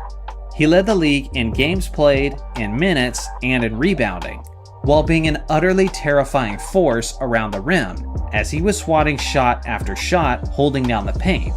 Thanks to his jaw-dropping all-around effort, his Philadelphia 76ers finished the NBA season with a 68-13 record, which at the time was the greatest record we had ever seen in NBA history. Honestly, that level of success isn't really all that surprising when a guy is averaging nearly 25 points on nearly 70% shooting. Just absolutely goofy stuff from one of the greatest players of all time. Number 2. Steph Curry in 2016. I'm sure many people will be shocked to see Steph this high on the list. But honestly, when you consider everything about his impact this season, I don't see how you could possibly have it any lower than this. Steph led the NBA in scoring that season, as he averaged 30.1 points per game, but he also chipped in 6.7 assists, 5.4 rebounds, and a league-leading 2.1 steals. On top of that, he was the epitome of efficiency, as he had an insane 50-40-90 season where he shot 50.4% from the field, 45.4% from the three-point line, and 90.8% from the free throw line. He also made an NBA record 402 three-pointers over the course of the season, and at that time in history, no one else had ever made over 300. Imagine making that many three-point shots while shooting 45.4% from the field. That's a recipe for being in the argument for the most deadly offensive season in NBA history. And this is all the stuff he did on an individual level. But he was also a leader and a floor spacer who created opportunities for his teammates that made them significantly better. And thanks to his impact, they finished that NBA season with a record-shattering 73-9 season. Honestly, I think there's an argument for putting Steph in the number 1 spot, but he just misses out in my opinion. Number 1, Michael Jordan in 1988. From an athletic standpoint, this was MJ at his very best, as he put up utterly ridiculous numbers. He played all 82 games that season. He led the NBA in minutes per game at 40.4, and he also averaged 35 points per game, 5.9 assists, 5.5 rebounds, 3.2 steals, and 1.6 blocks on 53.5% shooting. He was an absolute menace on defense, as he was getting plenty of steals and he was harassing players all over the court as a shot blocker. He was the MVP and the Defensive Player of the Year in the same season, but he was also the only player in NBA history to lead the league in scoring and be the Defensive Player of the Year in the same season. Thanks to this monstrous effort from the GOAT, his Bulls finished with a 50-32 record. And when you look at a supporting cast, you'll notice that they really had no business being that good. But that's just how hard he carried them. Without question, this is the most jaw-dropping and amazing MVP season in the history of the NBA. But at the end of the day, these are just my rankings and my opinions.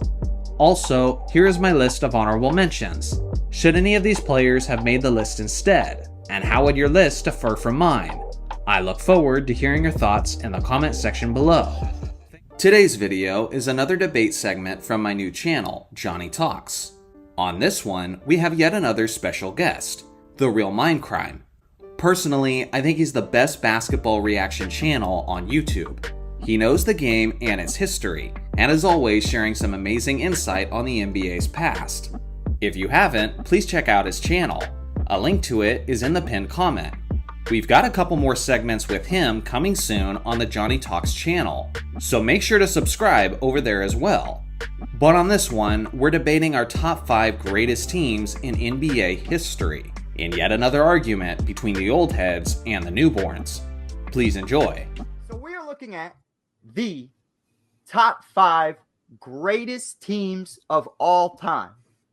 This is kind of like a wide net type of thing we're going to do here. I feel like there's a lot. There'll be no controversy whatsoever. Oh, yeah, definitely not. Zero.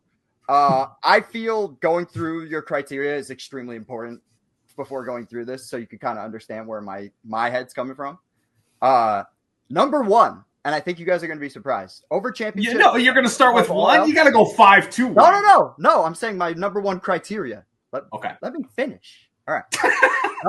Number one criteria is ball movement and team chemistry. Above championships, above everything else, I like a team that is a team. That's going to be a big portion of this. All right. Number 2 is playoff dominance, which has to do with these stats I got right here. Nobody in my top 5 has under a 10 net rating for the playoffs. Number 3 is strength of schedule, because it matters to me who you beat. Number 4 is the depth of your team. So I don't like it. You do get penalized if you are top heavy, right?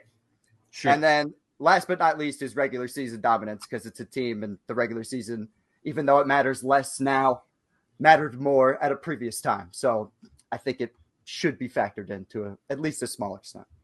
So number 5, is ironically the team here at number 1 with the net rating, which is the 2001 LA Lakers. Wow. Okay. did not have the best regular season. So like regular season dominance, not really, but playoff dominance. And like I said, with the net rating, they have the greatest net rating of any team that's ever won a championship. They turned it up in the playoffs. Dominated. Kobe and Shaq, though, and I probably would have put them higher, to be honest, because of their playoff record and stuff like that. But something that was important to me was, was depth. And when two guys score almost 60% of your team's average points per game, that's, I don't know, that penalized you a little bit. So, but number 5, Lakers. Number 4, the 2014 San Antonio Spurs. One of my favorite teams of all time. Beautiful ball movement. Yeah. So, like I said, the reason why I wanted to go through my criteria is because ball movement, if ball movement wasn't the number 1 criteria, maybe this team doesn't make the list, or they're like maybe in the top 10 instead of the top 5. But this, to me, is probably the best ball movement team of all time. Complete unselfless ball movement. I've said ball movement like 18 times now. I mean, they had defense too, Russell. Yeah, they were awesome. And depth as we go down here. Very deep. It wasn't about who was scoring, it was about the Spurs scoring. That is the most important thing. Yeah, look at that spread, that point spread. So six guys in double figures in the regular season. And then in the playoffs, it moves down a little bit, but we still have 4 guys over 14 points a game, which is actually like, you'd be surprised how little that happens. Yeah. Number 3 is the 2017 Golden State Warriors. Wow, you, Mr. Modern Era, you picked the Warriors at 3. Probably the most talented and most, probably the team that if we put them against all the other teams, I feel like the Golden State Warriors would probably win amongst all the other teams. But in terms of my criteria, I don't this team is deep, but the 2015 Warriors was deeper. Their first championship was much deeper. They sacrificed depth to get Kevin Durant, and I penalize them for that. And also their strength of schedule. This is not the 2018 season where they went against that Rockets team that took them 7. They smacked everybody in the playoffs, and it was because they were very, very good, but it was also because the people they were going against were not nearly as good as them. I don't know. Well, so you can talk about it in a little bit. Yeah. So number 2 is the 1987 LA Lakers. This is a team that like I feel like just doesn't get talked about anymore. They had the MVP and they had the Defensive Player of the Year in Magic Johnson and Michael Cooper. They put how many guys in double figures here in the playoffs? In the playoffs, 6 guys in double figures in the playoffs. James Big were 2 game guys James. over 20 points Big game per game. James. Big game James shooting 59% over there. Oh yeah. The whole team for the whole playoffs shoots 52%. 52%. Insane. That's awesome. Insane. As a team for your playoffs. Crazy. And I'm telling you, like, when I talk about all those times of VHS tapes I watched of, like, I probably watched the 87 Lakers more than any team. That team, and you'll know this, Minecraft, they treated games like a track meet, dude. Absolutely. Like there's fast break basketball where like, oh, we got the numbers, let's push the tempo. And then there's the 87 Lakers who grab the rebound and are like, let's just run to run because that's what we do. Like they just took off every time. Sometimes it looks so forced, but it usually ended up with a bucket. Crazy. In fact, the Steve Nash Suns, that's part of the reason why it was so exciting over here. Yeah, sure. I've never seen anything since the 80s Lakers. Yeah, that Showtime was no freaking joke. Scoring 120 points per game in the playoffs. So even without threes, they could compete in today's era in terms of points per game, which is insane. Yeah. Insane. And then number 1 for me is the 1986 Boston Celtics. They had everything. Yeah. Depth, ball movement, dominance in the playoffs and regular season. And this was crazy because when we're talking about depth, and I just brought up the thing about 15 points or 10 points per game for other teams. 5 guys above 15 points per game. 5. Cinco. Outrageous. And outside of that Spurs team, for me, this is probably the second greatest ball movement team of all time. I don't mind loving on this team, but I just realized who's not in your top five. No. This Go ahead. great. Oh my god. This is great. No, You don't have the 95, 96 Bulls in your top five? I go next. I was waiting. I was staying quiet about it. And just to let everybody know, They're 8. There's only one like dynasty per one team per dynasty on my list. So okay. You try to stick to each organization. Okay. Yeah, yep. So you're probably gonna get annoyed by this, Johnny, but 5th place for me is the 1991 Bulls. I was stuck. 91. Yes. They were 6 for me. I get it. I told you these picks were going to be wild crap. Yeah. I told you. Yeah. Stuck between because I wanted to pick one Bulls team, and I feel like it's not that I feel like I know that first 3-peat Bulls like era was better than that second one. Debatable. It was a diluted NBA in the second half of I knew you were freaking. Go ahead. And I'm just not going to – the 95-96 is cool, 72 wins, whatever. Didn't really beat competitive teams, in my opinion. I personally was stuck between the 91 and 92 Bulls because the 92 Bulls had the great regular season, but they had a really weird playoffs. I remember it like the offense was super stagnant throughout that playoffs. It was all weird. The 91 Bulls had that they went 15-2.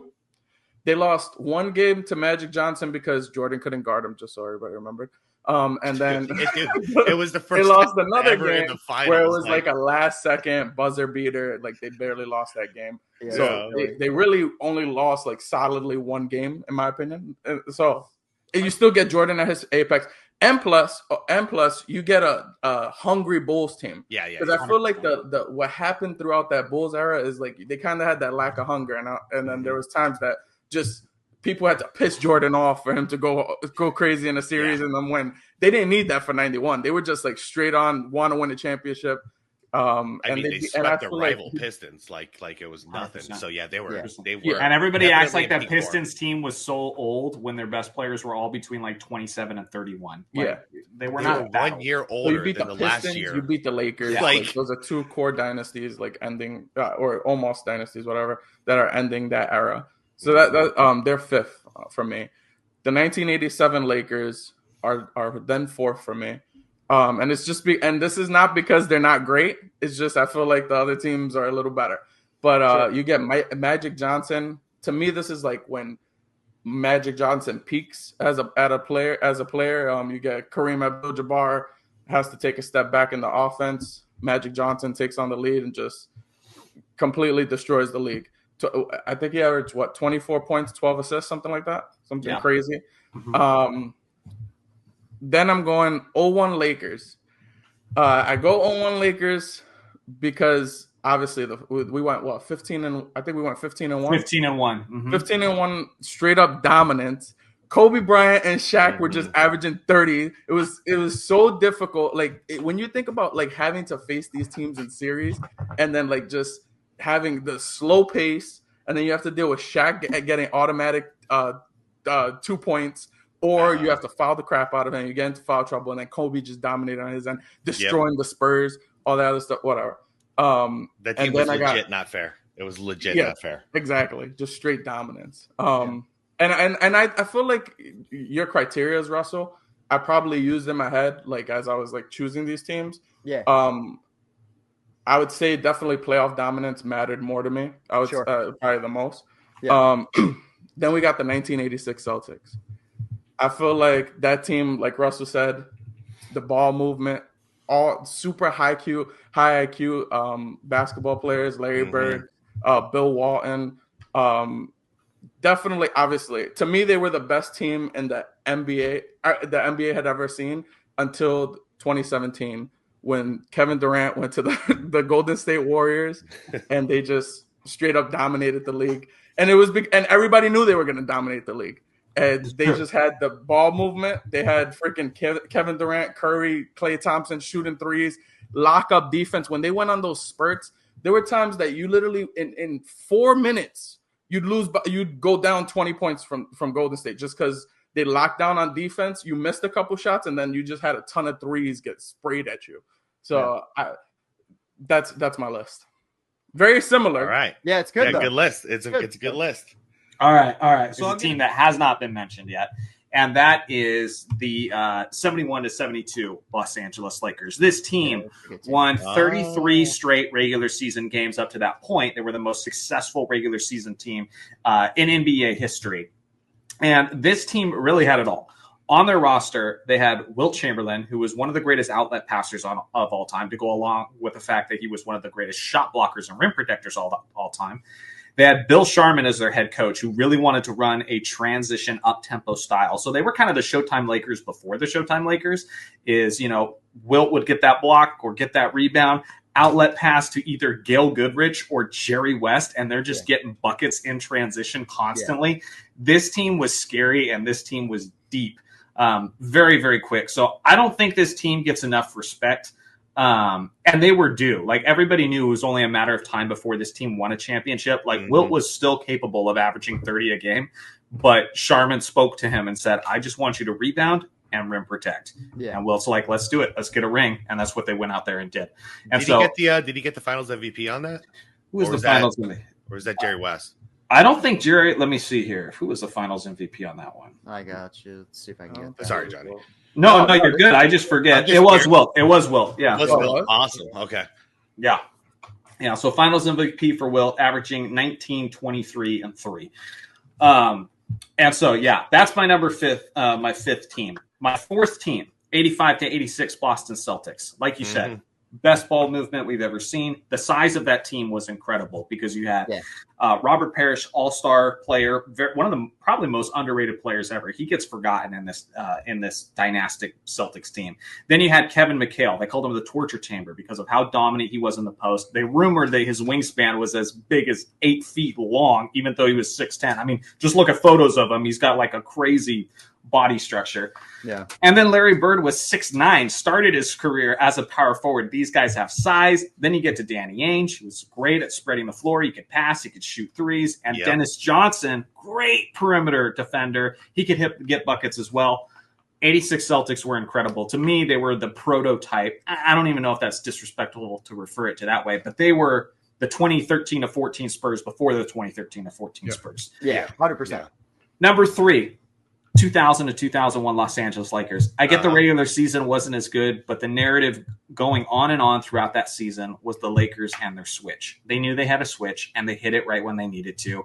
They turned it up. They went 15-1. And as far as you want to talk about like strength of schedule, strength of competition, like this team might have to be one. Yeah. Because the way they dominated teams that they were not supposed to dominate. They were not supposed to sweep the Sacramento Kings. They were not supposed to sweep in the Western Conference Finals a 61-win San Antonio Spurs team. That San Antonio Spurs team had the best record in the NBA. Lakers swept them, and the average margin of victory was like 20 points. It was ridiculous. Jeez. And, and what it took just for them to lose one game in that playoffs is Lakers to get complacent. They take their foot off the gas a little bit, and Allen Iverson has an prime Allen Iverson. Yeah, exactly. A hungry prime Allen Iverson. Everybody thought that team was going to go undefeated heading into those NBA finals. That Lakers team was crazy. One of the narratives throughout that entire 2000 to 2001 season is who's going to be that third guy who's going to step up. Because I was Glenn Rice the previous year. Turns out they didn't need a third guy. It was just Shaq, Kobe, and a bunch of shooters around them, and that was more than enough. By the way, before you do your last one, tell me, is that not the coolest part about Allen Iverson's career right there? Oh, it absolutely got that one win. Like, and that's he ruined the undefeated playoff run by the Lakers. Absolutely. There. Like, I think that's the coolest thing on. He also ruined Shaq's unanimous MVP. He did. You're right. That's true. Shaq must hate Allen Iverson. I know he probably hates him. Oh my God! Nothing more than Steve Nash, but still. No, which I don't even understand what the hell he's talking about there. He was not the MVP that year. Oh my God! That's a different conversation for a different time. It is. That's for a different time. Number 2, and some people might be surprised by this. I have by a hair the 2016-17 Golden State Warriors. You can't, on one hand, act like this team made the NBA boring, was unfair because they added an MVP caliber player to a 73-9 team at the exact position where they were extremely weak because Harrison Barnes was throwing up bricks throughout the 2016 NBA Finals, and a lot of people forget that. They replaced him with Kevin Durant after they just lost in the NBA Finals 83-79, where they weren't even completely healthy. Yeah. And what proceeded to happen was a joke, was like the biggest stomping of an NBA season, both regular season and playoffs that we've seen. I personally think their composition was all right. It just looks like garbage because they were just that much better than everybody else. You couldn't defend them. You had two of the top 5 greatest shooters in NBA history on the perimeter, and Steph Curry and Klay Thompson. And then the other guy on the perimeter was Kevin Durant. I remember watching the first game of that 2016 to 2017 regular season and being like, this is ridiculous. There is guys wide open on the perimeter that are in like the top 20 greatest players of all time. This shouldn't be happening. Sure. But that's how stacked they were. So that team's number 2. Number 1, greatest regular season team ever to end up winning a championship, 95-96 Bulls. Yep. I think the separating factor for the Bulls, beyond the fact you have Jordan, beyond the fact you have Pippen and Rodman and an array of shooters and, the greatest coach in NBA history, in my opinion, is their defense. 3 of their starters were first-team all-defense. That is the most terrifying perimeter defense of all time. And honestly, to go up against my second pick, the Golden State Warriors, for that reason, I feel like they're the best suited to do that. Because even Ron Harper, their starting point guard, was a pretty damn good defensive point guard as well. Absolutely. He just didn't make first-team all-defense like the other guys did. And that was a large starting 5, huge starting 5 there. 95-96 Bulls. And if it's close at the end, you've got Michael Jordan. So, I mean, what else? The ultimate closer. It just wouldn't be close at the end. So, we're setting up the last one now, which is the real mind crime. If you're not familiar with his channel, he reacts to my videos all the time, so there's that. So you can check him out there. Ones, Johnny. Fair enough. I'm kidding. Yeah, he's probably upset because I just put up a LeBron glazing video fairly recently. Right. He's like, I ain't touching that one. You're welcome. You do have people asking me to watch it, but I'm like, I don't know. But it's good to have you on, man. You are my favorite channel when it comes to reactionary content because you do it right. You don't just watch the video. You watch it and then give amazing insight that I hadn't even thought of. And you do that every video. So anyway, that's his channel. Go check it out. Link will be in the pinned comment in the video's description. But yeah, what's your 5 teams, bro? All right. Well, thank you for the intro, Johnny. Thank you for having me on. I appreciate it. Yeah. Man, I feel we all have a lot of similarities here. So I'm going to go down the list, but I'm also going to I've got 2 wild cards that I just put in here just to kind of contrast with you guys. So I'm going to go number 5, 1992 Chicago Bulls. Yeah. Okay. And for the reasons what you were talking about with the defense of the 96 Bulls, if you go back and watch some 92 Bulls, I don't know if I've ever seen a hungrier defense on any team in NBA history, honestly. Yeah. But they were kind of up and down that season, and they did have kind of a weird playoffs. So I can't put them any higher than that. But as far as I've just never seen such swarming defense, especially for a defending champion. Yeah. You think they let off the brakes after that hunger that they had in the 91 finals, and they finally got over the hump? No. In my opinion, they came back even hungrier, and I've never seen anything quite like that. Jordan was peak Jordan. Pippen, I would argue, was even better than he was in 91. Oh, yeah. They had their harmony. Their role players knew what they were doing. BJ was stepping up. Paxton was slowing down a little bit. Horace, that might have been my favorite. Horace Grant was in 92 as well, 92 and 93. So I just feel like it all came together at this point, and they had the one thing they didn't have in 91, which was true confidence. They knew they can do this. Did I think they were going to do it and then do it again and get a three-peat? No, I don't think anybody did. But that team was just fierce on defense. So that's the reason I'm going to give it there. For number 4, I've got a tie here, guys. But all right. I've got to get the 2016 Warriors in there.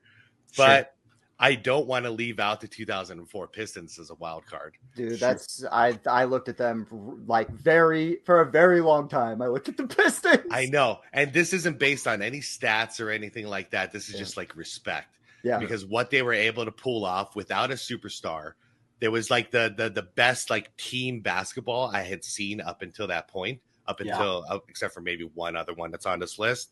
But the ball sharing, the team defense, the uniting under a coach, like old school, like really just buying into a vision. Nobody was selfish, you know. You had your enforcer in Rashid. You had your defensive superstar in Ben Wallace. Yep. You had your clutch player in Chauncey, and you had your mid range psychopath in Rip Hamilton. Rip, yeah. Rip just running around doing his best Reggie Miller impression. It was it was beautiful basketball. But honestly, if I had to do it, it's the 2016 Warriors. They would be now. Are you saying 16, the team that lost, or 16-17, the team that won? The 73-9 team. Yeah. Okay. Interesting. I'm going with the 73-9 team mainly because like the narrative. Okay, everybody wants to say this is the best team of all time. I'd say they were about the fourth because I mean the only reason is they didn't finish the job. Okay, right. Now if they finished this job, they'd probably be on everyone's number one. Sure, know.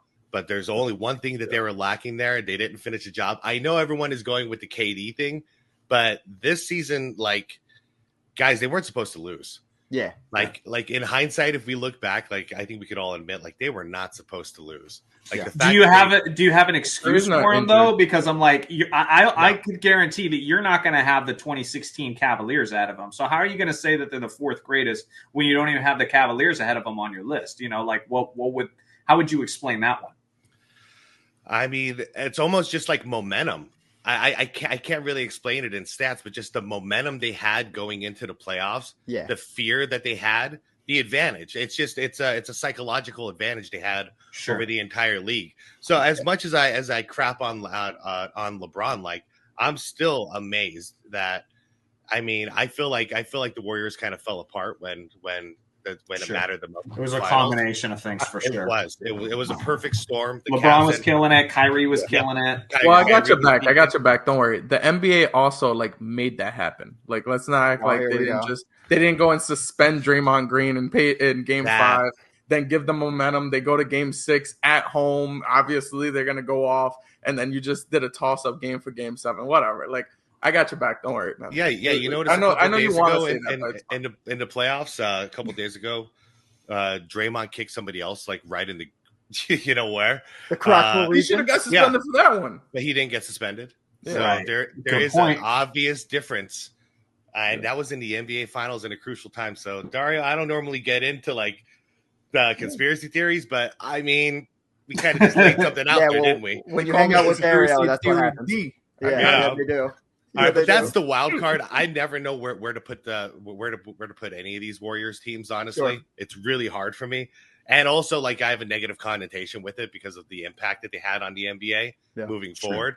But it's also not their fault. They did this. It was original. It was unique. We've never seen anything like it. And it's not their fault that everyone is trying to copycat them. So, now I'm going to go also with it's been brought up many times, the 0-1 Lakers. We don't need to get into it. This was pure dominance with a brilliant head coach, and it was just like the kettle was just boiling, and it was going to boil until 2004 until it burst. But until it burst, like it was just drama. It was drama, but it was also just on the court was just explosion. I've never seen a 1-2 punch that powerful ever, and I don't know if I'll ever. When Dame signed on with the Bucks, I started having visions like, are we going to get it? You know, are we going to get something that reminds us of like Kobe and Shaq? It just didn't quite happen. But I've never seen it like a 1-2 punch, a guard, a center like that come together and just dominate the way they did. Like it was said earlier, Shaq would take care of the first 3 quarters. Then when it came to the fourth and, his 54% or whatever it is, free throw shooting. Yeah. Time for Kobe to take over. Russell, click on that Sacramento series because sometimes it wasn't even quarters. They'd alternate games. Yeah, they would. That were like, Shaq would score 44, 44. Now it's Kobe's turn, 36, 48. Like, that's just crazy. One guy's like, I got you, big fella. It's my turn now. Like, that's nuts, man. God, just look Kobe said, I'll take the show on the road. Look at Shaq's rebounds, guys. Yeah. 44-21. Average 17 for the series. Yeah. Damn. Poor Kings, man. I was a Kings fan too at that point. Like, just oh my god, you poor guy. Jeez. I mean, it's not like I'm from Sacramento, but I was born a Laker hater. Like, I'm from Arizona. Man. Yeah. Like us Suns fans, like, we hate the Lakers. Like, That's just it is what it is. It's nothing personal. I've loved a lot of members of the Lakers individually, but I hate the team. It's just I love my team, but there's a lot to hate about us. It's fair. you're like the NBA's Dallas Cowboys. Yeah. Or the Yankees, Or the Yankees. Yeah. All right, but 100%. We've talked a lot about the 0-1 Lakers, so I'm going to move on to and this one too. That's why I had to throw a couple of wild cards. The 86 Celtics. Yeah. Did any of us miss the 86 Celtics? No. Everybody. No. Yeah. For good reason. It's like you all said, and it's the most similar thing is like the 04 Pistons, which is just like, this is an ultimate team, but you have a clear. I got to have them higher because they have a clear leader. They have a clear basketball god out there in Larry Bird, and everybody is rallying behind him no matter what happens. And he's willing to go out there and break his back and do whatever the hell it takes in order to win, to rally his troops behind him. And, a pre-injury Larry Bird, man, people just don't remember. And I don't know about you guys, but like it's been one of the saddest things is like how little respect like Magic and Bird get. Sure. So teams like this should not get forgotten. And the 86 Celtics should not be only remembered as, oh, that's the time Jordan got swept. I'm sick of that argument because, like, no, this was one of the greatest teams of all time. Shouldn't we be talking about how the greatness of this team, that they were actually able to sweep second year Michael Jordan when he's averaging like 45 points on you guys? Yeah, that's what I was going to bring up when I brought up the 86 Celtics. I was like, they completely ate Jordan 63. And one thing that's worth mentioning, he just absorbed it and said, keep going, buddy. Yeah, good luck. Pretty much. Yeah. And one thing that's worth mentioning here that we haven't talked about, I mean, Bill Walton was, I believe, the sixth man of the year this year. Mm-hmm. Yep.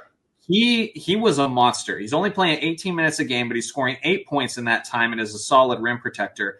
If he's on 16 or 17, I would say probably 15 or 16 other teams within the league at that time, there's like 20-ish around, he's starting on those teams. Yeah. But because he's backing up Robert Parrish, like that was just a constant rotation of terrifying rim protection on this team. The only thing I don't remember about 86 was this was already bad knee Bill Walton, right? Yeah. Sure. Yes. Sure. Okay. Oh, yeah. So it was just short sprints of like great basketball. Mm-hmm. But I mean, and you remember this too. Like Walton was one of the greatest passing bigs ever. Yep. Top five probably. Mm-hmm. Before Jokic, they talked about Bill Walton a lot in terms of GOAT, big man passer in that regard. Shoot, what about Sabonis? Like OG Sabonis? Yeah, it didn't last long, and I heard he was drunk the whole time. But my God, that guy could pass, dude. Yeah, dude, maybe the double vision gave him some sick passing wizardry. You don't know. That's true. So now you're on your number one, and we have no idea what's going to be whatsoever. Guys, like I tried to get around it, but I can't get it. How do you get around it? It's the 96 Bulls. Yeah, it is because they got it done. Here's the thing. It's not because of the individual players. I think there are teams on our list that have more talented players as a whole. But it's just the trio of Jordan, Pippen, and Phil Jackson coming together in my mind. Yes, I'm not discrediting anybody else, but that trio is what really was the heart that drove that revenge season. Because it wasn't just about winning. It was about getting payback, because the narrative had shifted so much on Jordan and the Bulls. If you remember Jordan's comeback, once they got eliminated by in 95, once they got eliminated by the Orlando Magic, the narrative was like, it's over. This ain't the same Jordan. Sure. 45 ain't 23. He doesn't have it anymore, and it was just pure revenge. And we haven't seen that since 1991 with Jordan, and unfortunately we never got to see that again because that was the most pissed off, that, chip on the shoulder Jordan that we ever got to see again was like, I'm going to prove all you haters wrong, just like he did the first time to start the first three-peat. But how do you go against it, man? They did it all the way to the end. They won the championship in 6, and it wasn't the same Jordan we were used to in the first three-peat, but it became like a beautiful Jordan to watch because he could still leap, but he wasn't relying on it. And he had already talked to Phil and said, I don't want to score 45, 50 points, in any games. I don't want to have to do that anymore. I want this team to come together. And they really did. All he had to do was put up his 30-something a game, and it was easy money. And I'd see Jordan Pippen and Ron Harper on the bench almost the entire fourth quarter of every single game in the regular season. It was brilliant. It was just the happy, awesome, dominant season to watch. But I just got to go there because they won. Yeah. Like I said, if they would have lost in the finals and the Warriors would have won in the finals, then I would flip flop this any day of the week. And I gotta clap back to just kind of explain a little bit of context for Dario's take real quick. Like you hear that watered down era a little bit, and to a certain very minute extent, of course that's true because you have like a couple like expansion teams there. The problem is since like 1988, you had 4 expansion teams, just 4. And by that point, 2 of them were playoff teams. Yeah. So basically at that point, you're talking about a watered down league because the Toronto Raptors and then Vancouver Grizzlies exist, who didn't even go to the playoffs. And the Bulls were something crazy. They were something like 67-9 against all other teams that weren't expansion teams. So, I mean, they still dominated the NBA without those expansion teams. But just look at who they faced in the playoffs. Like, I talk about it all the time. That Magic team was Shaquille O'Neal, Penny Hardaway. Like, that team was incredible. I have so one much. One of my favorite teams ever. The year before is one of my favorite teams of all time. That is not a team that's supposed to get swept in the playoffs. Definitely. Like, the same argument we made about the 86 Celtics doing what they did to the Bulls. Like, we can make that same argument with the 96 Bulls, what they did to that Magic team.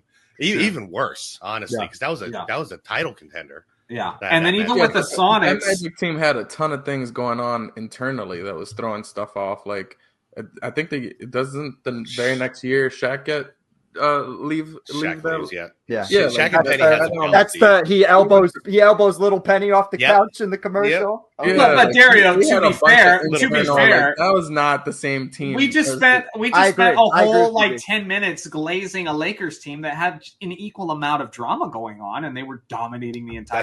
That's true. Sure, but when you're talking about it's all I'm saying is out of all the teams that we listed, by far. The 96 Bulls had the weakest competition in the regular season and in the playoffs. And that's not really that debatable.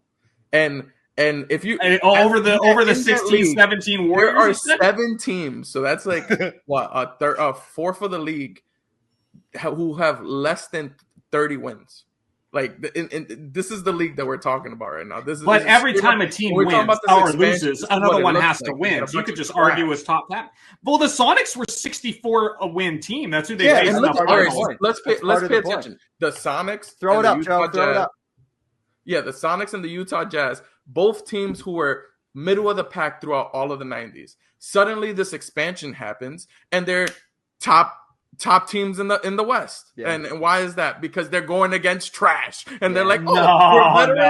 Okay, but Dario, look at the screen. In this not so good league. And now you got a Sonics team who has 64 wins who barely broke 50 throughout the most of the 90s. You have to remember that this was an era where the pace of play was at a snail's pace. Mm-hmm. So there was like a 3-year stretch where the best players in the NBA Finals are like 33 to 35, like the best player, second best player, third best player. It's just because it was just totally, kind of. It's just different. My point is, if you played a slower era, different guys could excel. Like, how would LeBron do in a very, very slow, methodical era? He'd be even better. It doesn't necessarily make the era weaker. It just allows certain guys to excel better at what they do best. Yeah. And so the Sonics, for example, Gary Payton experienced his first year as a defensive player of the year. Sure. Sean Kemp had reached his best. They had Detlef Schrempf. They have Hersey Hawkins. They had a bunch of great guys that Dario doesn't even know exist. It was a culmination all at the right time,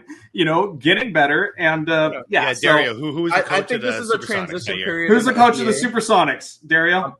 I'm sorry. Oh, you're about to get exposed. Who's the coach of the Supersonics for that team? Oh, that's isn't it George Karl? Yeah. Hey, you got it! Ding, ding, ding. How about the Jazz? How about the Jazz? How about the Jazz? How about the Jazz? W in comments. You got to know the Jazz. Oh, it's there's the guy. You got this. I believe in you. No, I do know his name. Guy.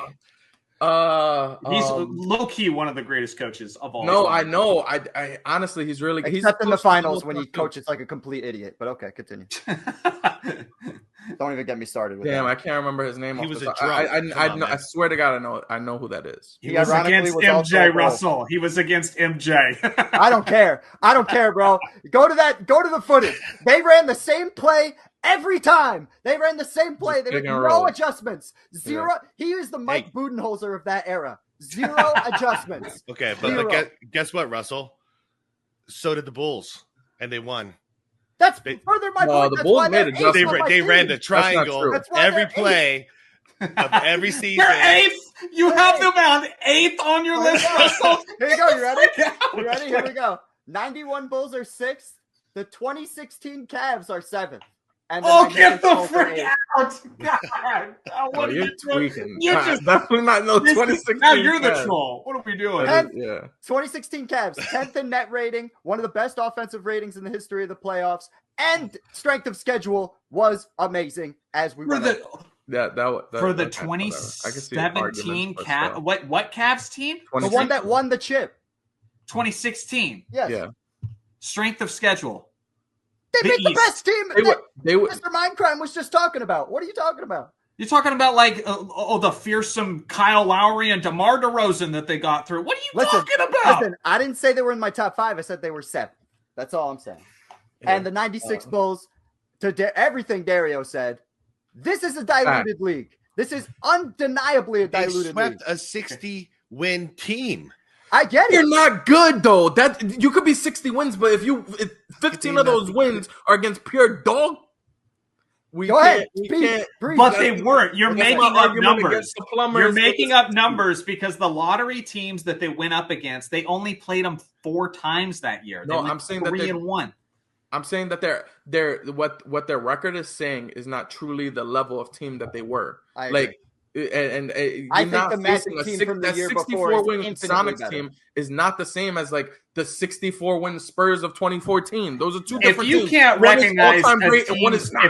you can't recognize a team's greatness when they're sweeping Shaq and Penny Hardaway at the Orlando best, you're just trying. Hear me out. No, hear me out. Young, injured too. Like this was the healthiest version of those guys. If we're talking the greatest defensive teams of all time, 95-96 Bulls number 1 for me. Well, that's my big reason. It's not the 72 and 10, it's their defense. Yeah. For me, that's the thing. Yeah, but they're not even in the top 10 of net rating for greatest champions of all. Like the 01 Lakers by the numbers had a better defense in the playoffs than the 96 Bulls. Yeah, but here's the eye test. If you start getting into numbers and comparing it to like the late 90s, like 1999 was the lowest scoring NBA season since the NBA merger, which has to do with a lot of things. And the NBA wanted to make a change, so they started doing Adam Silver things before Adam Silver. It just got too slow. It just got too slow. And you have said yourself, nothing dictates stats more than pace of play. Go watch those finals, and you freaking newborns are going to be bored because it's so slow. Offensive and defensive rating. That the pace doesn't affect the offensive and defensive rating stats. Those are just what they are. And like, they're also not in that category era though. That 01 team is still in that same level of no, they're not. No, they're not. Because if you go look at how the numbers changed, totally different. They did. It's already awfully similar. The already turtle pace turned into kind of a slog pace by 2001. Plus, more. You could argue more physicality from 96. I think it was slower when Shaq. But again, that also worked for the teams of that time, like Shaq. In a time where there isn't as many 3-pointers, where everybody's focusing on around the painted area, like it works to their advantage. So to a certain extent, you play within the area you play. And that's what I don't always like about the strength of competition. I do believe like the Bulls are going to whoop up on most of the teams we talked about. It's not their fault they didn't play. Like, you can only beat who's in front of you. Yeah, so although that's a factor, it can't be the end-all be-all because it's not their fault. But to your point, it's a factor. It's not my number 1 criteria, but it is a factor. It matters who you beat. Like, it does. I'm sorry. That's what makes you great. What forges greatness is adversity. And if you don't have any adversity, that matters to me. But I can push in reality, I'm about to put that on my refrigerator. In reality, Tiger Woods isn't a worse golfer when he won the U.S. Open by like 16 strokes because no one could keep up. Like in reality, Tiger Woods is not a worse golfer because no one was good enough to compete with him. Yeah, but you know Tiger Woods isn't bashing golf clubs against somebody next to him. That's not how this works. He's playing with himself. No pun. Sorry, pause. But he's playing with himself. Like they literally people going against each other. Like. There are people there in basketball. It's two teams going against each other. The reason why the 86 Celtics and the 87 Lakers are so high on my list is because they played each other. Like that matters. That matters that they played each other. The 87 Lakers, like to me, they had the hardest. Like to be fair, though, to win a championship. To be fair, a lot of the teams that are considered the greatest teams ever to not win a championship are the teams Jordan beat. And in this era included. And so when you're looking at the playoffs, like they had that Miami Heat team, I'll give you that one. That Knicks team, tough, beat them 4-1. Magic team, tough. Yes, beat them 4-0. Seattle Supersonics, tough. They got up 3-0, took their foot off the gas, beat them in 6. Like, those are good teams, dude. Yeah, they're good for the era, like you said. I just think in terms of strength of schedule, I think there are other teams that had a much harder strength of schedule, and that's where I'm at. You're telling me that the 0-1 Lakers did not have a tougher battle to win their they literally they faced the Spurs. Yeah, they faced the Spurs. No. There's multiple factors. Look like trash. There's multiple factors. You won that factor, but you didn't win them all. Like, no. You get that factor. The Lakers were also 22nd in defensive rating throughout the regular season. That's the regular season. I'm talking about. Well, is that a factor? Like we talked about this. It's the last factor. It's the bottom factor. It's the well, when you're 22nd, it counts for quite a bit. I'm sorry. But when you were the bottom third of the league.